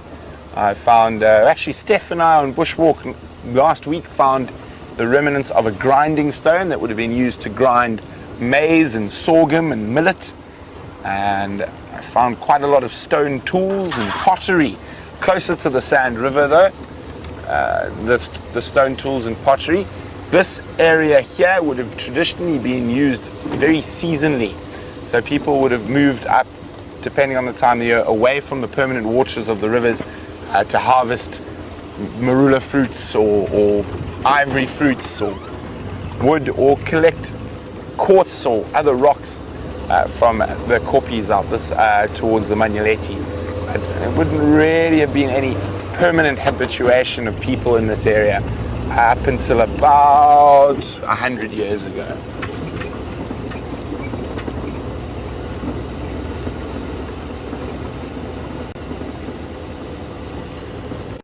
As you can see, lots of great questions coming through, and as I said, we'll always do our best to give you the best possible answer, but sometimes you guys do stump us. But if someone out there has just sort of stumbled upon us, is wondering how the questions are getting to us, you can drop us an email on questions@wildearth.tv or use the hashtag Safari Live on Twitter. Send through your question and Jamie and I will do our best to answer them for you. We do try to get through everyone's questions, but unfortunately sometimes that's not possible. So don't get despondent and keep sending those questions.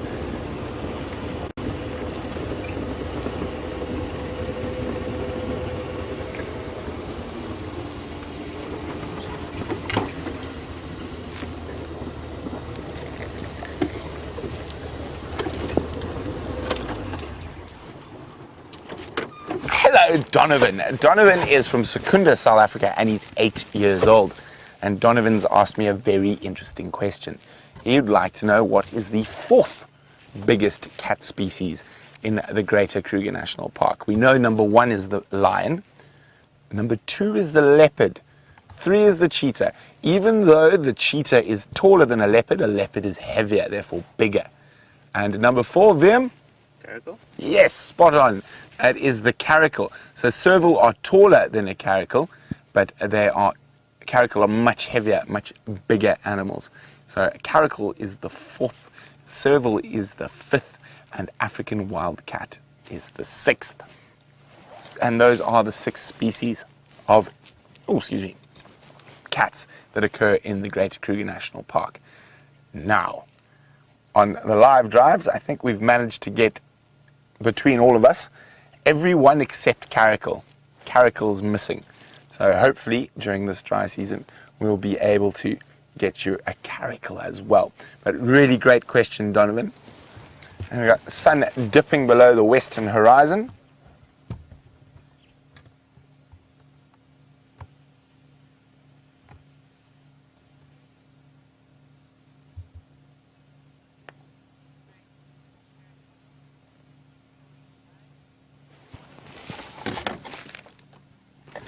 So apparently, before my time, a caracal was seen with Peter Pretorius live. So there we go. All of the cat species have been seen, but I hope to find one as well. I think Vim would start doing a dance of joy if we found a caracal.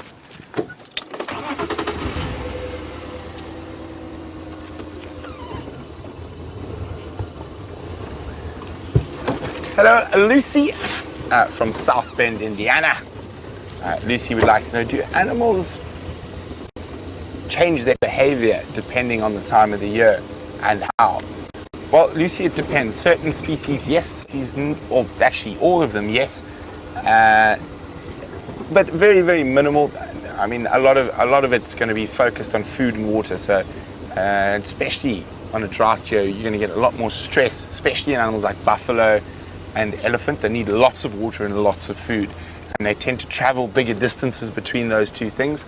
And you will see condition drop on a lot of the animals. Lion, leopard, or the cats or predators are active a little bit earlier in the afternoon and a little bit later in the morning because of the cool. So there's slight differences, but you must remember the animals can decide to change their mind any moment. We make the rules, not them, and they don't read the books, so they can do whatever they want.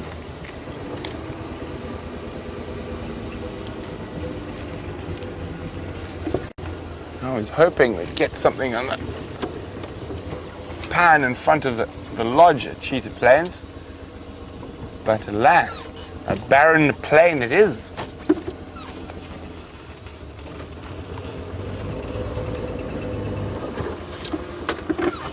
Okay, well, it seems like they've managed to beat those gremlins with a baseball bat. So Jamie's back up and running. Let's go see what she's been up to, and I hope she hasn't found any more animals. An attack of the gremlins has put me back in our mammal finding competition. Nevertheless, we do have an extraordinary sunset to show you. Might not count as part of our competition, but it does provide us with a really nice, peaceful spot to just sit and enjoy this spectacular blood red of the sunset.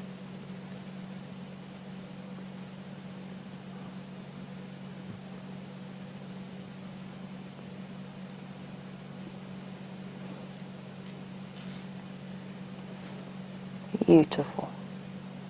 Fortunately, we can't sit and watch it set completely because it's a tugging reminder about the fact that we're going to run out of light at the hyena den, which means we're going to miss out on our chance to see them and to, first of all, spend time with one of my favorite animals, and then second of all, of course, risk missing the opportunity to add them to our collection of mammal species.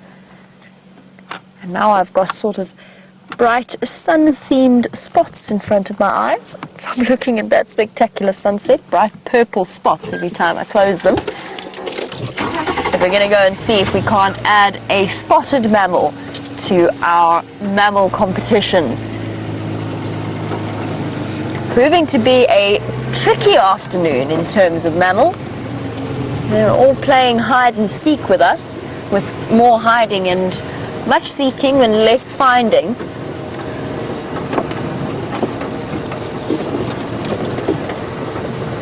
Just by the way, before we disappeared due to the attack of the gremlins, I said that I thought that there would be a big male elephant that was causing the distress there on the ellies, but it doesn't seem to be the case because no big bulls came past us. So if there was one, he wasn't pushing behind the rest of the herd and causing that very determined movement off in a different direction. Okey-dokey. Nobody's home at the first den, which is to be expected at this point. They're hardly ever at that firebreak den. Hopefully they are at the southern Aubrey's Road den.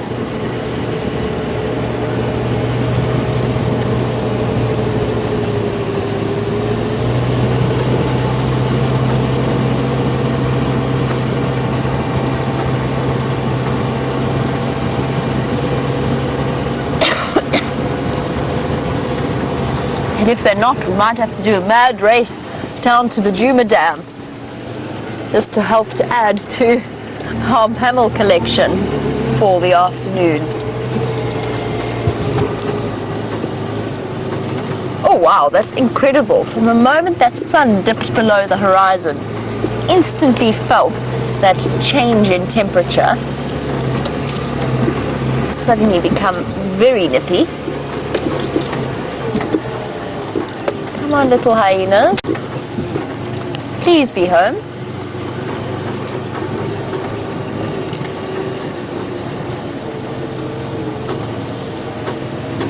And speaking of the setting sun, a really interesting question coming from Cecilia. Cecilia, welcome to the Sunset Safari. You were wondering, just in terms of visual comfort, what animals will walk sort of with their back towards a rising or a setting sun in order to be able to see what's ahead of them? Well, Cecilia, that's a really good question, because of course most of the animals here, or a lot of the herbivore species at least, far more concerned about the wind direction than they are anything else, even if it means that they have to squint. If the wind is blowing from the setting sun or from the rising sun, they'll walk straight in that direction because they're more reliant on their sense of smell. And oh no, Cecilia, I'm going to pop that question on pause for a moment to impart the devastating news that our hyenas are not home. What a pity.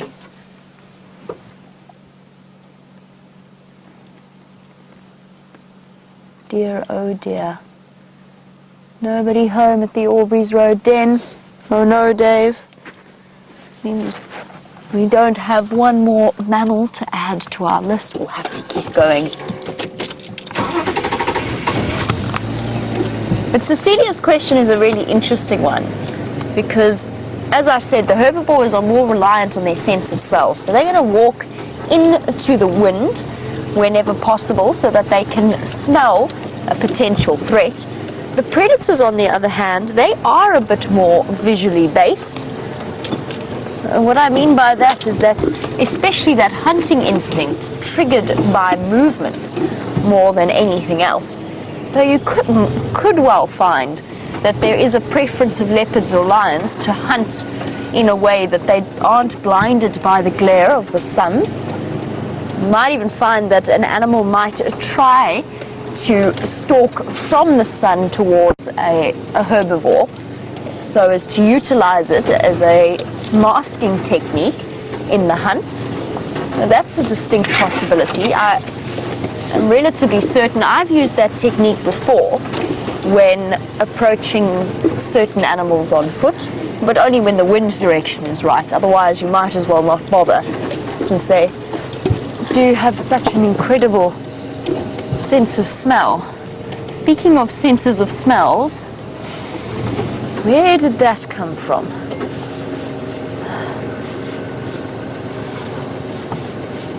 Oh,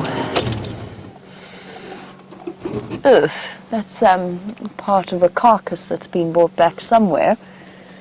I can smell it, but I can't see it. Do you see anything on your side, Dave? Somewhere near the base. It smells like rotten meat over here, and it's not hyena scat. Hyena scat is exceptionally smelly, but in this case that's not what's causing the scent. They don't really defecate around the den site unless they are very scared, or it's in response to basically being submissive to one of the adult females. I smell it, but I don't see it anywhere here. I'm sure, though, that it's part of the buffalo carcass that has been dragged back. The buffalo carcass that the Nkumas killed 3 nights ago, and that the hyena nicked from them not last night, but the night before, and that we saw them playing with. I'm sure it's here somewhere. I can definitely smell it, but I can't quite see exactly where it is. And obviously I don't want to get out and walk around, especially if the hyena cubs are still home. I don't want to scare them or add my scent right next to the den site unnecessarily.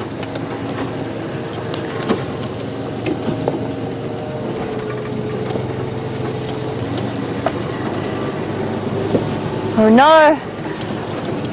Behind in the mammal count. got to catch up. Not even sure what Bread's total is anymore. I think he was on 5 last I heard, but it might be even more than that by now. We're only on 4. Oh, apparently he is still on 5. Well, that is good news. We've only got 1 to go. We've only got 1 to catch up with him.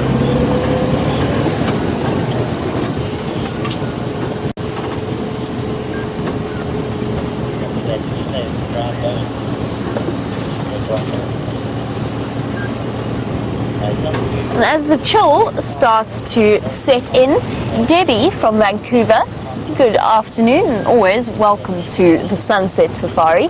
You want to know if the animals in winter suffer from any skin conditions or rashes or anything like that. The dryness actually probably helps their skin conditions a little bit, Debbie.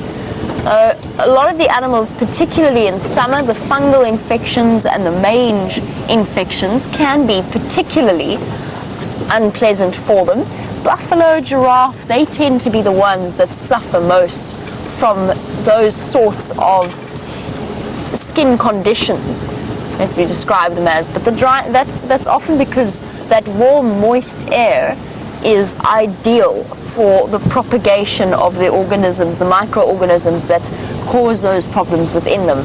Now, the dryness helps a little bit to dry it out. They might get a bit cracked and a bit uncomfortable, but I think infinitely preferable to the wet season feeling, the muggy and the heat, and it must be even more uncomfortable then. Not that I'm aware of.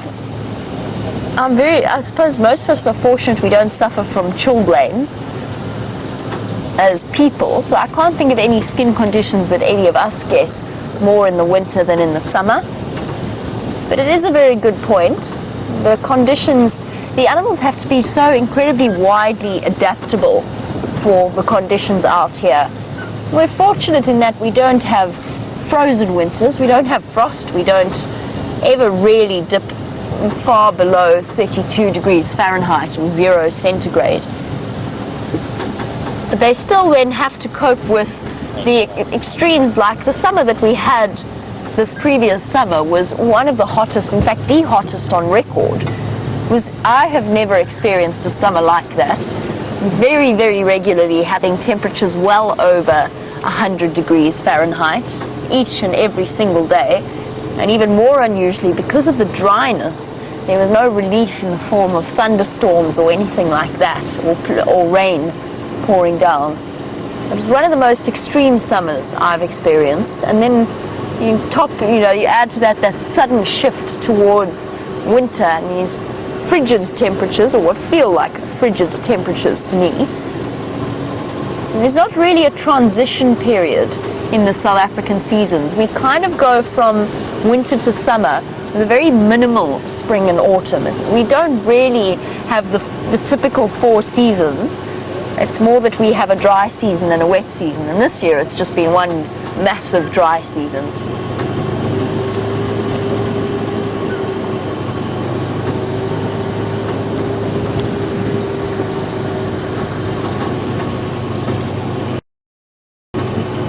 We're losing light, Dave. Better find him. I'm assuming that as part of this competition, the diurnal animals at night will not be counted, since we can't really put them on camera. We can't spotlight them and light them up. I'm assuming we're going to discount them as part of our total. Just a quick update for you. Speaking of spotlighting and animals at night and so on, I have heard an update through the Game Drive channel that they did find a male lion on Torchwood. I haven't heard yet whether he has, been identified. We'll get back to that in a moment because we have mammal number 5. Don't go, boy. Still counts. Even if he's hidden behind the trees, definitely counts. We'll tick a kudu off our list. Quite a young male. You can see that clearly from the size of his horns, first of all, and also the thickness of his neck. He hasn't yet reached his full size. Oh, he stopped in exactly the wrong place. I was hoping he might move further forward.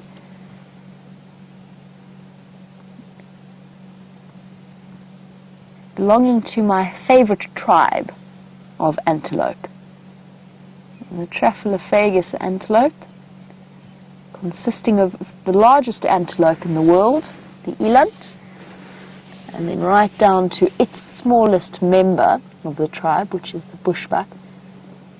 And these are definitely, hands down, my favorite antelope to see.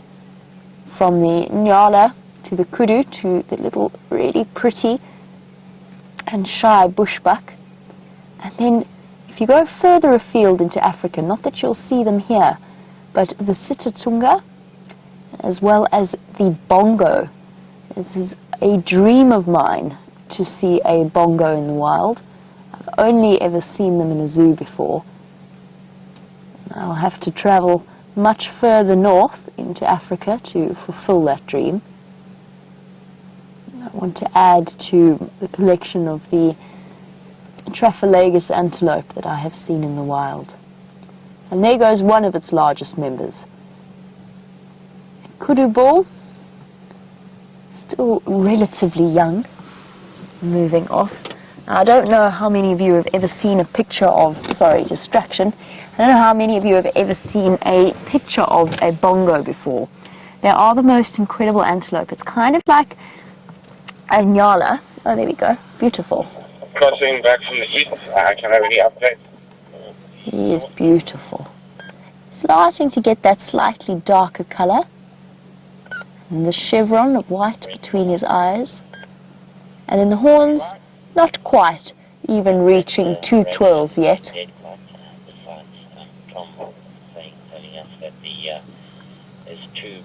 Just 1.5 twirls. Off he goes, finishing off our mammal number 5 sighting for the afternoon. Now, what I was saying earlier was, I don't know how many of you have ever seen pictures of a bongo. Now, unfortunately, my wildlife book that I have with me doesn't have a picture of one, but I was describing them. They're this deep, rich red color, and like an nyala, but stockier and a little bit larger. Incredibly beautiful antelope. So that's one of the many things on my wish list of mammals to see throughout Africa.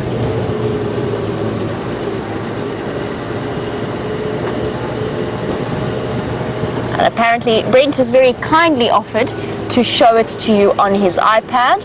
Just so everybody knows, that definitely doesn't count as mammal number 6 for him. But yes, Brent has offered to show you a picture on his iPad. Now, I was in the middle of giving an update. Now, apparently I've just heard on the Game Drive channel, it is in fact 2 male lions that were found on Torchwood. Now, this morning, a male lion was seen drinking at the pan, sort of in the middle of the night last night, along with the 3 Nkahuma females. After that, I found tracks for the 3 females crossing into Torchwood, which they later found the lions themselves in that area. And the young male was not found. Now, I definitely found tracks of a male with that group of females, but I have no way of knowing if it was the same male lion that was at the dam with them that then walked all the way across into Torchwood. Now, apparently it's actually 2 males that they found on Torchwood, no identity yet. It seems most likely, if there's 2 of them, that it would be 2 Birmingham boys, but impossible for us to know. And we have mammal number 6. Mammal number 6 is playing hard to get. Oh, there we go, there's one that's come out. I'm just chatting about you lot. The second member of the Traphelophagus tribe of antelope, a herd of female nyala. With their tan color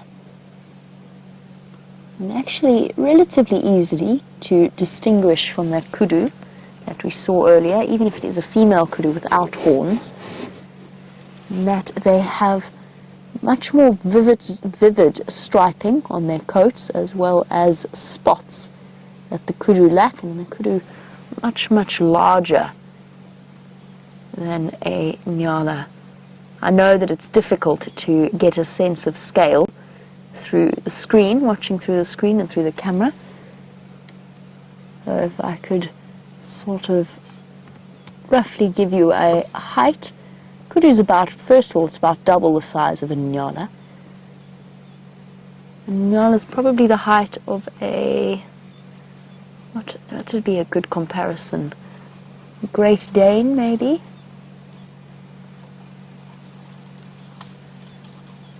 And somewhere there's an elephant as well. You can just hear him moving off in the bushes. Yeah, so a nyala probably the size of a Great Dane in terms of height at least. Maybe a little bit lighter than a Great Dane. And then a kudu will be twice that size, twice that height.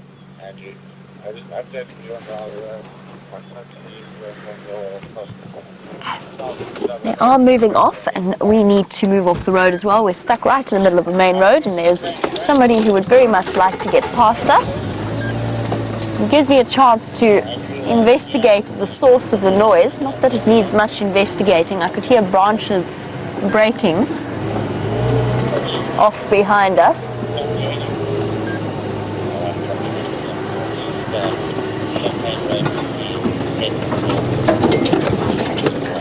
Just moving off the road to make space, and we've got an elephant in the darkness.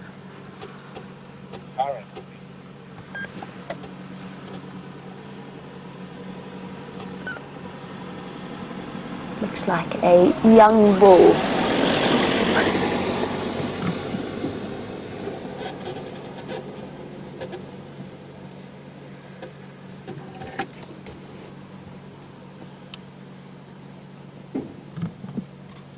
He's it.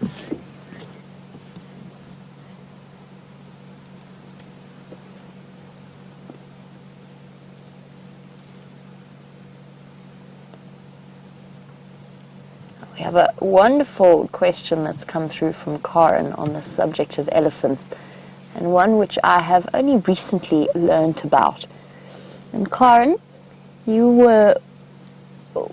read something that has told you that an elephant only takes about 5 breaths per minute, and you were wondering what its lung capacity would be. And the answer to that question I actually know now, after I did some research when one of the viewers asked me that a few days ago. An elephant breathes about 310 liters per minute, when compared to roughly the 7 or 8 liters of a human being.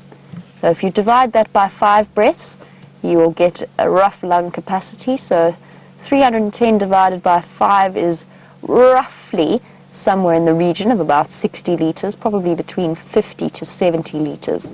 And here's a fascinating thing about an elephant's lungs, which has been suggested by evolutionary theorists as being, first of all, an adaptation to their incredibly large size. I'm just going to roll forward ever so slightly so we've got a view of his head. There we go. An adaptation to their large size, as well as to a potentially aquatic ancestor.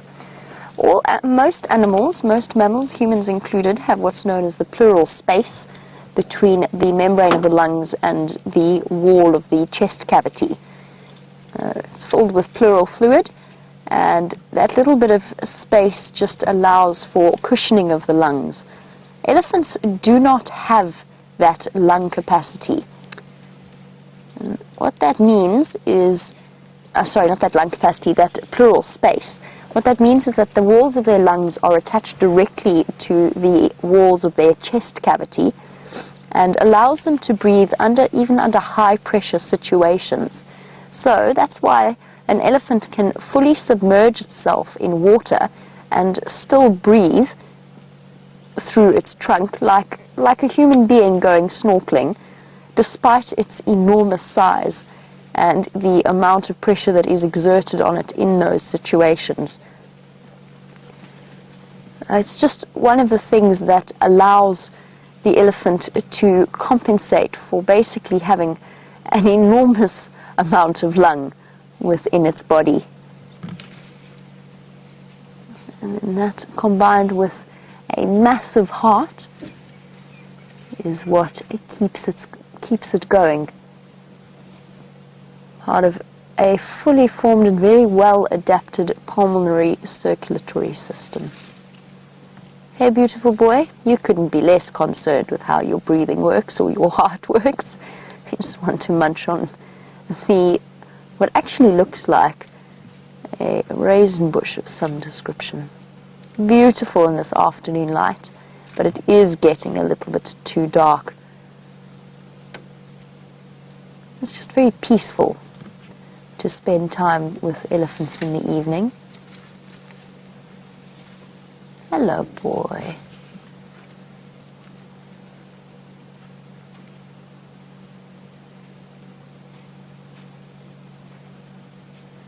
Since he has chosen to move behind the trees, I'm going to leave him to his dinner.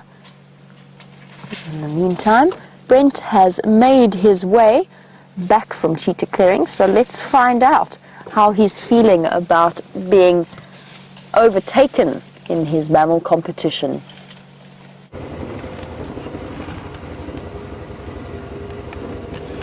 So I had Jamie as ahead on 6. It's quite disappointing news. We did not see a soul on our way back from cheetah plains. So we have come back to just have a quick squiz around the western parts of Djuma. And hopefully we'll find a mammal or 3, preferably 3. Send us above Jamie. We're on 5 at the moment, if my maths is correct. And maybe we'll find some interesting nocturnal mammals. But before we do that, isn't that just too pretty? The retired knobthorn with that beautiful sky behind it. I'm going to stop for Vim in a second. There we go.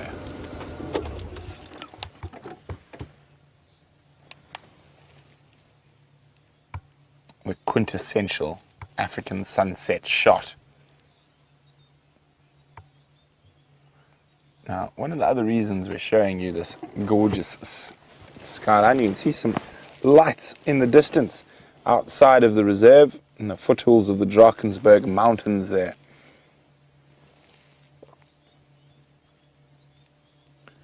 It's always a good time to listen.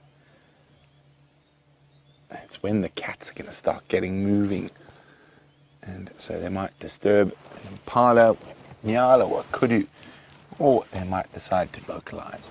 Always a good time to just take a moment or two, enjoy your scenery, and listen to your surrounds.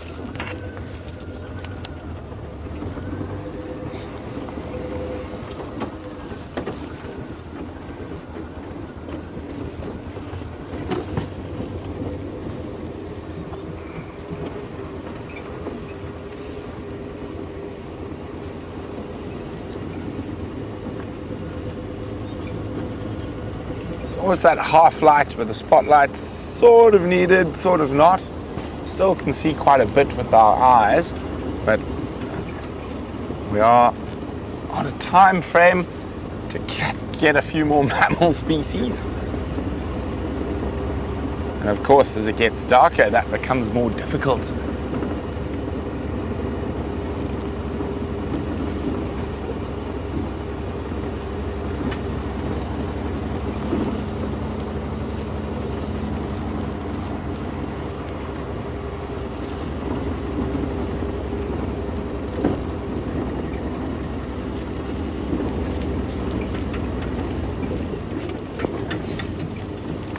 Well, hello, John Patrick. Another question from John Patrick, who's 10 years old in Mississippi. Well, John would like to know, how are we safe from a sneaky lion attack? Well, fortunately, they don't like the taste of cars. So they don't really attack cars too much. You really have to annoy a lion to get it to attack a car. It doesn't smell like anything they can eat. It smells like petrol and oil, and or petrol, you guys call it gas, and such. So during the day, oh, hello Impala, you're already on our list. Oh, zebra, just on the edge of our light. Number 6. Ah, there we go. We can just make him out. As I said, there's still quite a bit of ambient light left from the setting sun, but we're not going to hang around after dark with the diurnal animals. Sorry about that, John Patrick. Back to your question. As you're saying, so during the day, again, in the vehicles, you're completely safe. And even when walking, lions are quite scared of people during the day. We're the dominant predator during the daytime, but at nighttime, it's a very different thing. That's why we don't walk around at night. It's very dangerous because a lion will 90% of the time run away from you during the day, but at night they'll try to eat you. So lions are the dominant nighttime predator and we're the dominant daytime predator. So Joyce from New Hampshire, I didn't catch the end of it. I think Joyce is wondering about the Nkuhumas. And if Junior is still with the Nkuhumas, he is not. The 4 Nkuhuma ladies were found. Oh, there we go. Number 7 possibly hiding in that hole.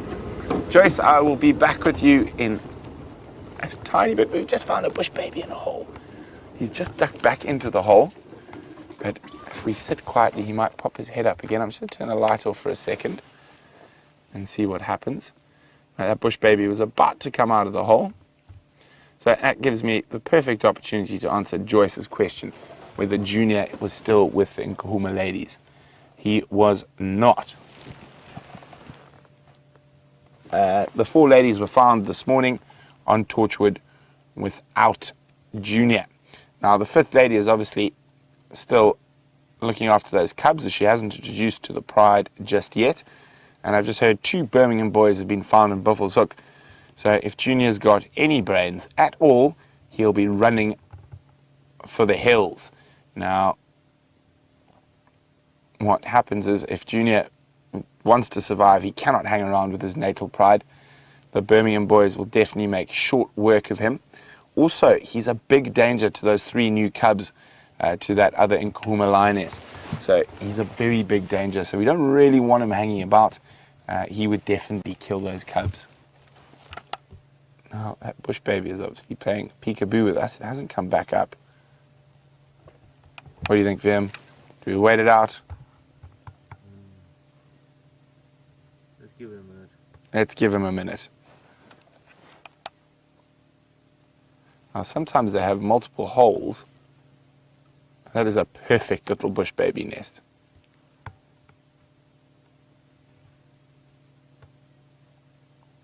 You know what I think I'm going to do, Vim? I'm going to reverse a bit further up the road, see if he pops his head out.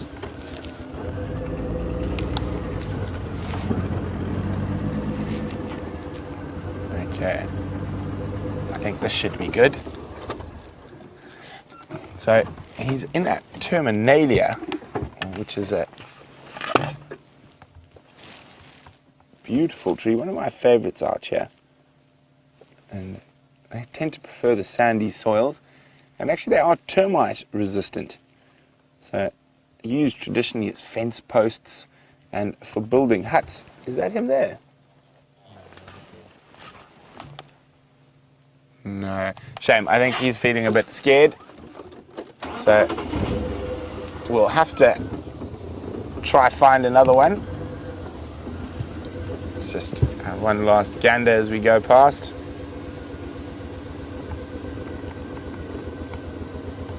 No other holes? Nope. Okay, let's carry on. Oh, that could have been the winning animal, Vim.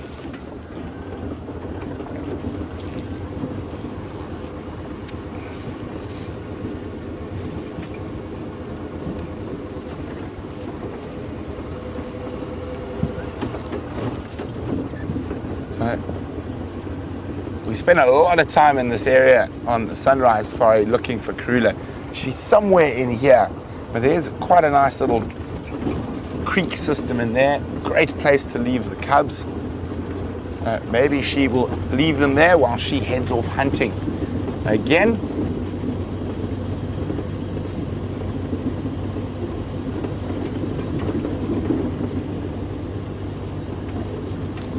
where do you reckon, VM?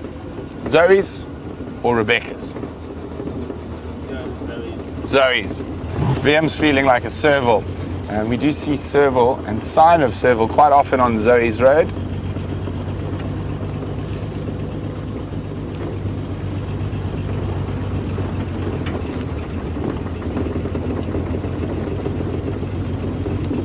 So I know Jamie's been chatting about an animal she really wants to see called a bongo.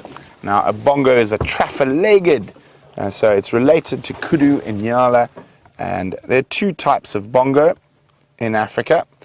There we go, that's a western lowland female bongo. You can see a similar resemblance, it's sort of like a giant inyala. That is a female western lowland, and they occur, I have never seen one, it's whoopsie, well at least I caught it. So they occur right in the center of the Congo Basin. So where I've worked in the rainforest has been in Congo, but below that, oh, no, I'm pushing things that I shouldn't push. Oh dear.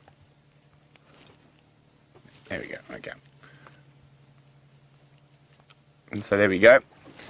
So right, let me find something that's better to point with. Oh dear.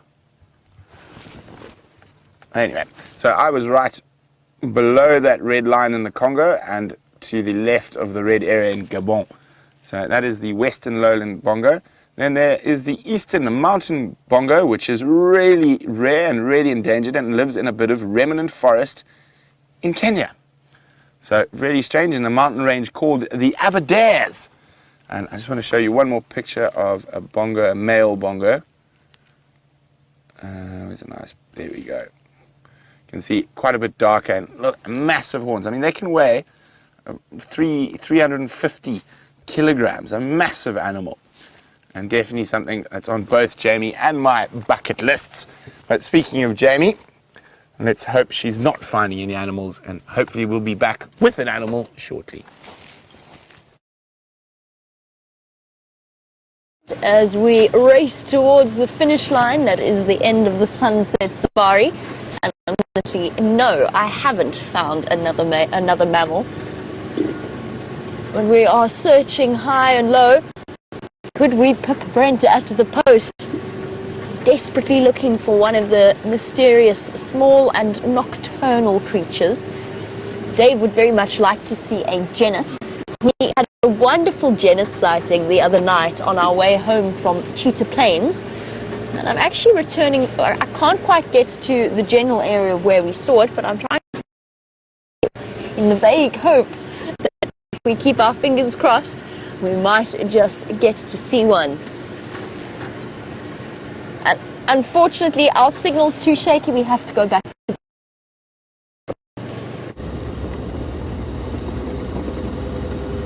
So back with me. Unfortunately, it seems like Jamie's got some gremlins that they need to sort out quickly. So we're in search of nocturnal creatures, bush babies, civets, white-tailed mongoose and the like. But I don't think I'll ever complete my bucket list of animals and creatures to see in this world. But hopefully I'll get close.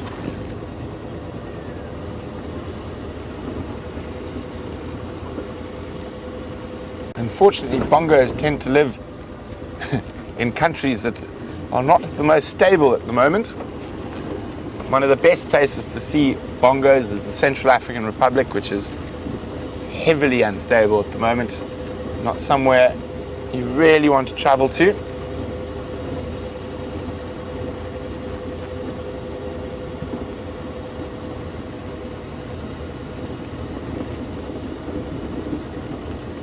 But one of the countries on my bucket list that is safe and stable to travel to is Ethiopia. Now, for the mammal species there, you've got the Ethiopian wolf, mountain inyala, gelada baboons, and what's the goats called now? There's little mountain goats there as well. They're tars, no? Maybe not. Can't remember just offhand. But the birding in Ethiopia and the cultural and history are absolutely incredible.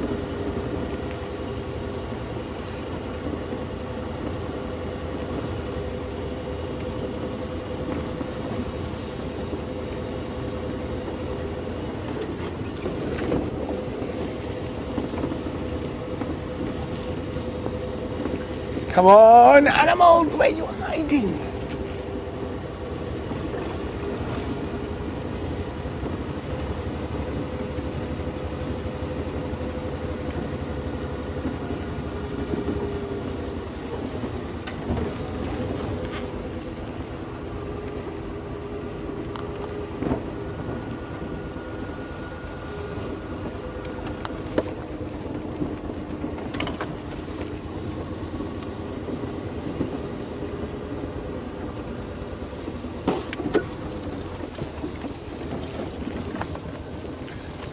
Janet's wondering, do we use mosquito repellent or insect repellent when we go out at night, or tick repellent?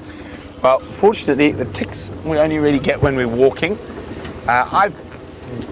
We do use some insect repellents, but normally back at camp or before you go to bed. And we don't really. Most of us don't sleep under mosquito nets. Some people do. I do. VM does. I don't. Normally, all you need to keep the mozzies away is a good fan, and they struggle to fly in the wind. But we do use mosquito repellent, but normally in the summer months. In the winter months, we have very few insects or mosquitoes. There are the odd ticks about if you're out on bushwalk, but nothing too major that would cause us to wear any repellent. Although I'm quite lucky, ticks don't seem to like me that much. Jamie and Steph, on the other hand, they seem to like a lot. Vim, do you get bitten much by ticks on bushwalk? No, almost never. Almost never. Oh, quickly across to Jamie, who's got another animal. Darn it. Is it the blackness in the center frame? I found something, and I don't quite know what it is, so we're going to try and investigate. I think, let me just get a double check here, because I suspect it's just, if we go, alright, I've just lost track of where it is. Right in the middle of my spotlight, between those bushes there, Dave.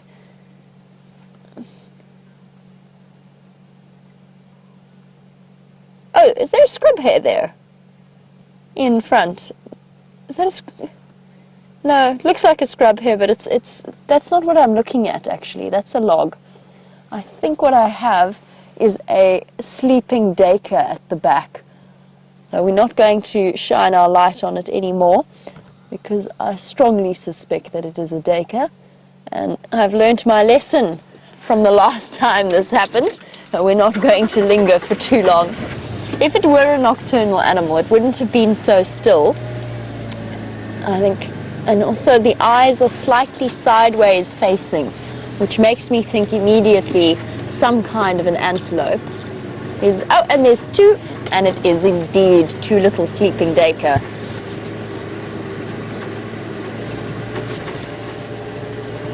Oh, that kind of counts, doesn't it? I didn't mean to spotlight them. No, that was my rule. Okay, no, it doesn't count. I can't break my own rule.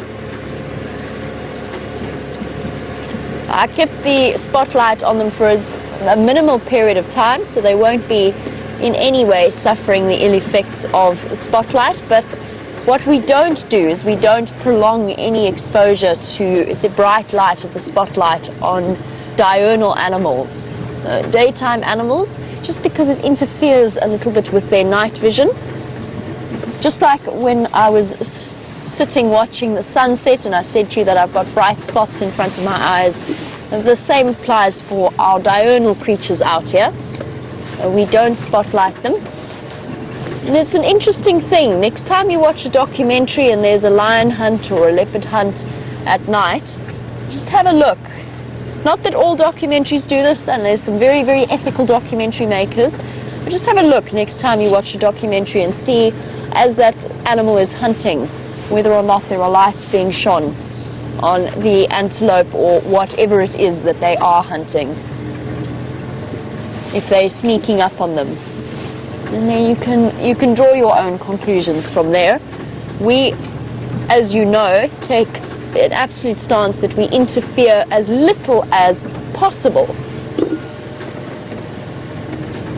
We don't want to interfere with the animals at all. It's impossible to say that we don't have an impact in some way on their lives. Just in terms of driving the vehicle around, there is a level of interaction there, but not necessarily negative at all. In fact, I think especially for elephant herds with their youngsters, I think we provide a form of entertainment. That's one of the reasons why I haven't gone back towards Karula, or where the last tracks were, even though there's a good chance she's going to be moving around at this point in the evening. I'm not going to go back there just because even if we did find her, we wouldn't be spotlighting her young cubs certainly not at this age. We don't want to run the risk of causing them any harm. We haven't even headed back to where those tracks are, despite the fact that I'm sure she's going to pop out there very, very soon.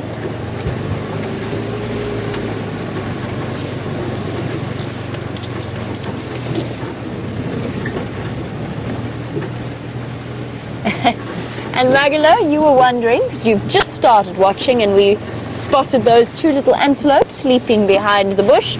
You're wondering, what is a duiker? And the answer is, a duiker, spelt D-U-I-K-E-R,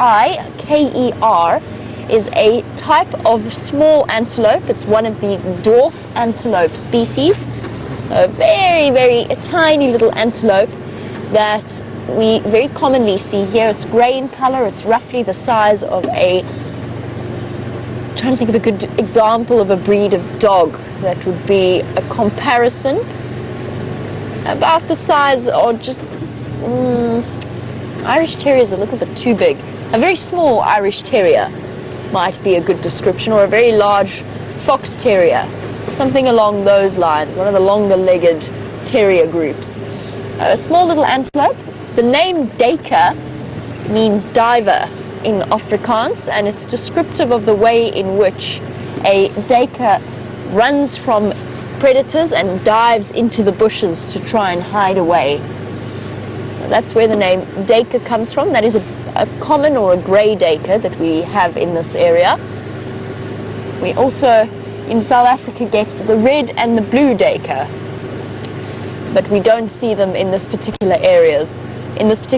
Now that's terribly tragic. Brent has found not a log hare, but an actual scrub hare.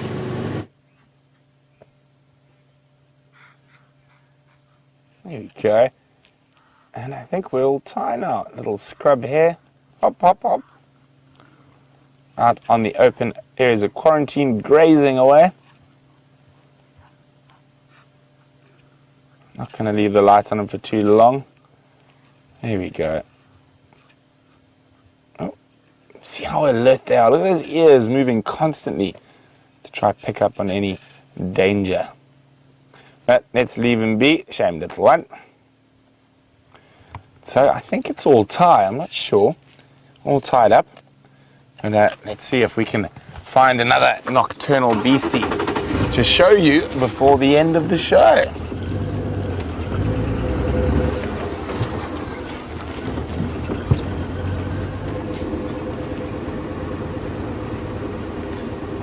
Well, Jamie thinks that nocturnal animals shouldn't be allowed, but they are mammals, and we did say mammals. So, unfortunately, I think they are allowed. And they're harder to find, which is more fun.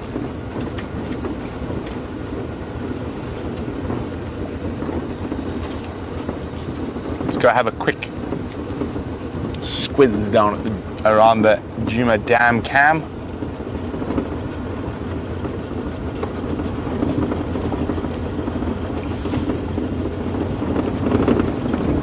So far, just picking up the eyes of lots of impala around, but we don't keep the lights on them. If anyone's new and wondering why we don't shine on animals like impala and zebra, so these bright spotlights with their eyes that are designed to be most effective during the daytime, it gives them a slight blinding effect. Not for very long, but it can affect them if there's a predator close by.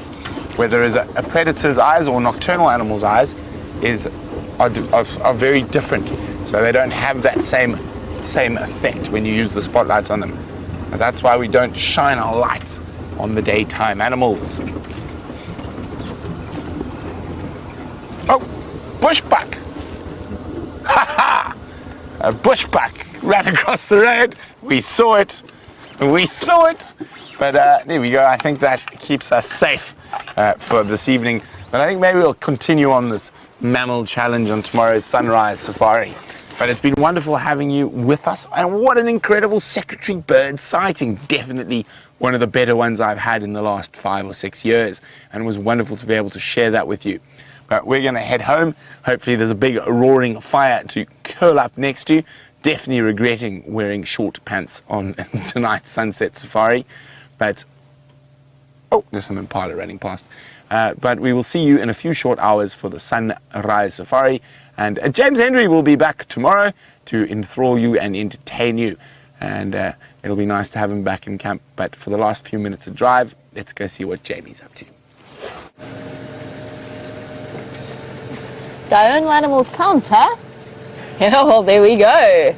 Dacre plus buffalo puts me, I believe, at 8. And obviously I'm not spotlighting him. You can see that the light is right out of his eyes, and he just happened to be in the road as I went right past him. Sorry, boy. Good evening. Have fun. Watch out for lions. Hey, I think we just won, Dave. Oh, yes. I think we just won on the basis of Brent changing a rule that I put in place that disadvantaged me.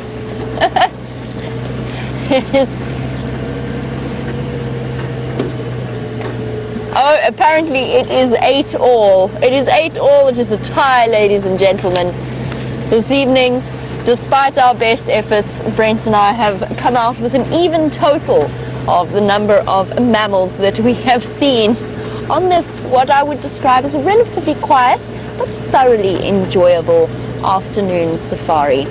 As it draws to a close, we'll have to wait and see what the mysteries of the night leave for us in the morning to unfold the various clues as to what happened while we were all safely tucked away in our beds. And you'll just have to stay tuned for the sunrise safari to find out, along with the competition that I have up my sleeve for Brent. Thank you, Dave, for your fantastic camera work, as always, as well as to Rebecca and Louise in final control. And most importantly, thank you to all of you watching across the globe. I hope that you had fun, and I hope that you're looking forward to tomorrow morning's safari. We will catch you there. Bye-bye, everybody.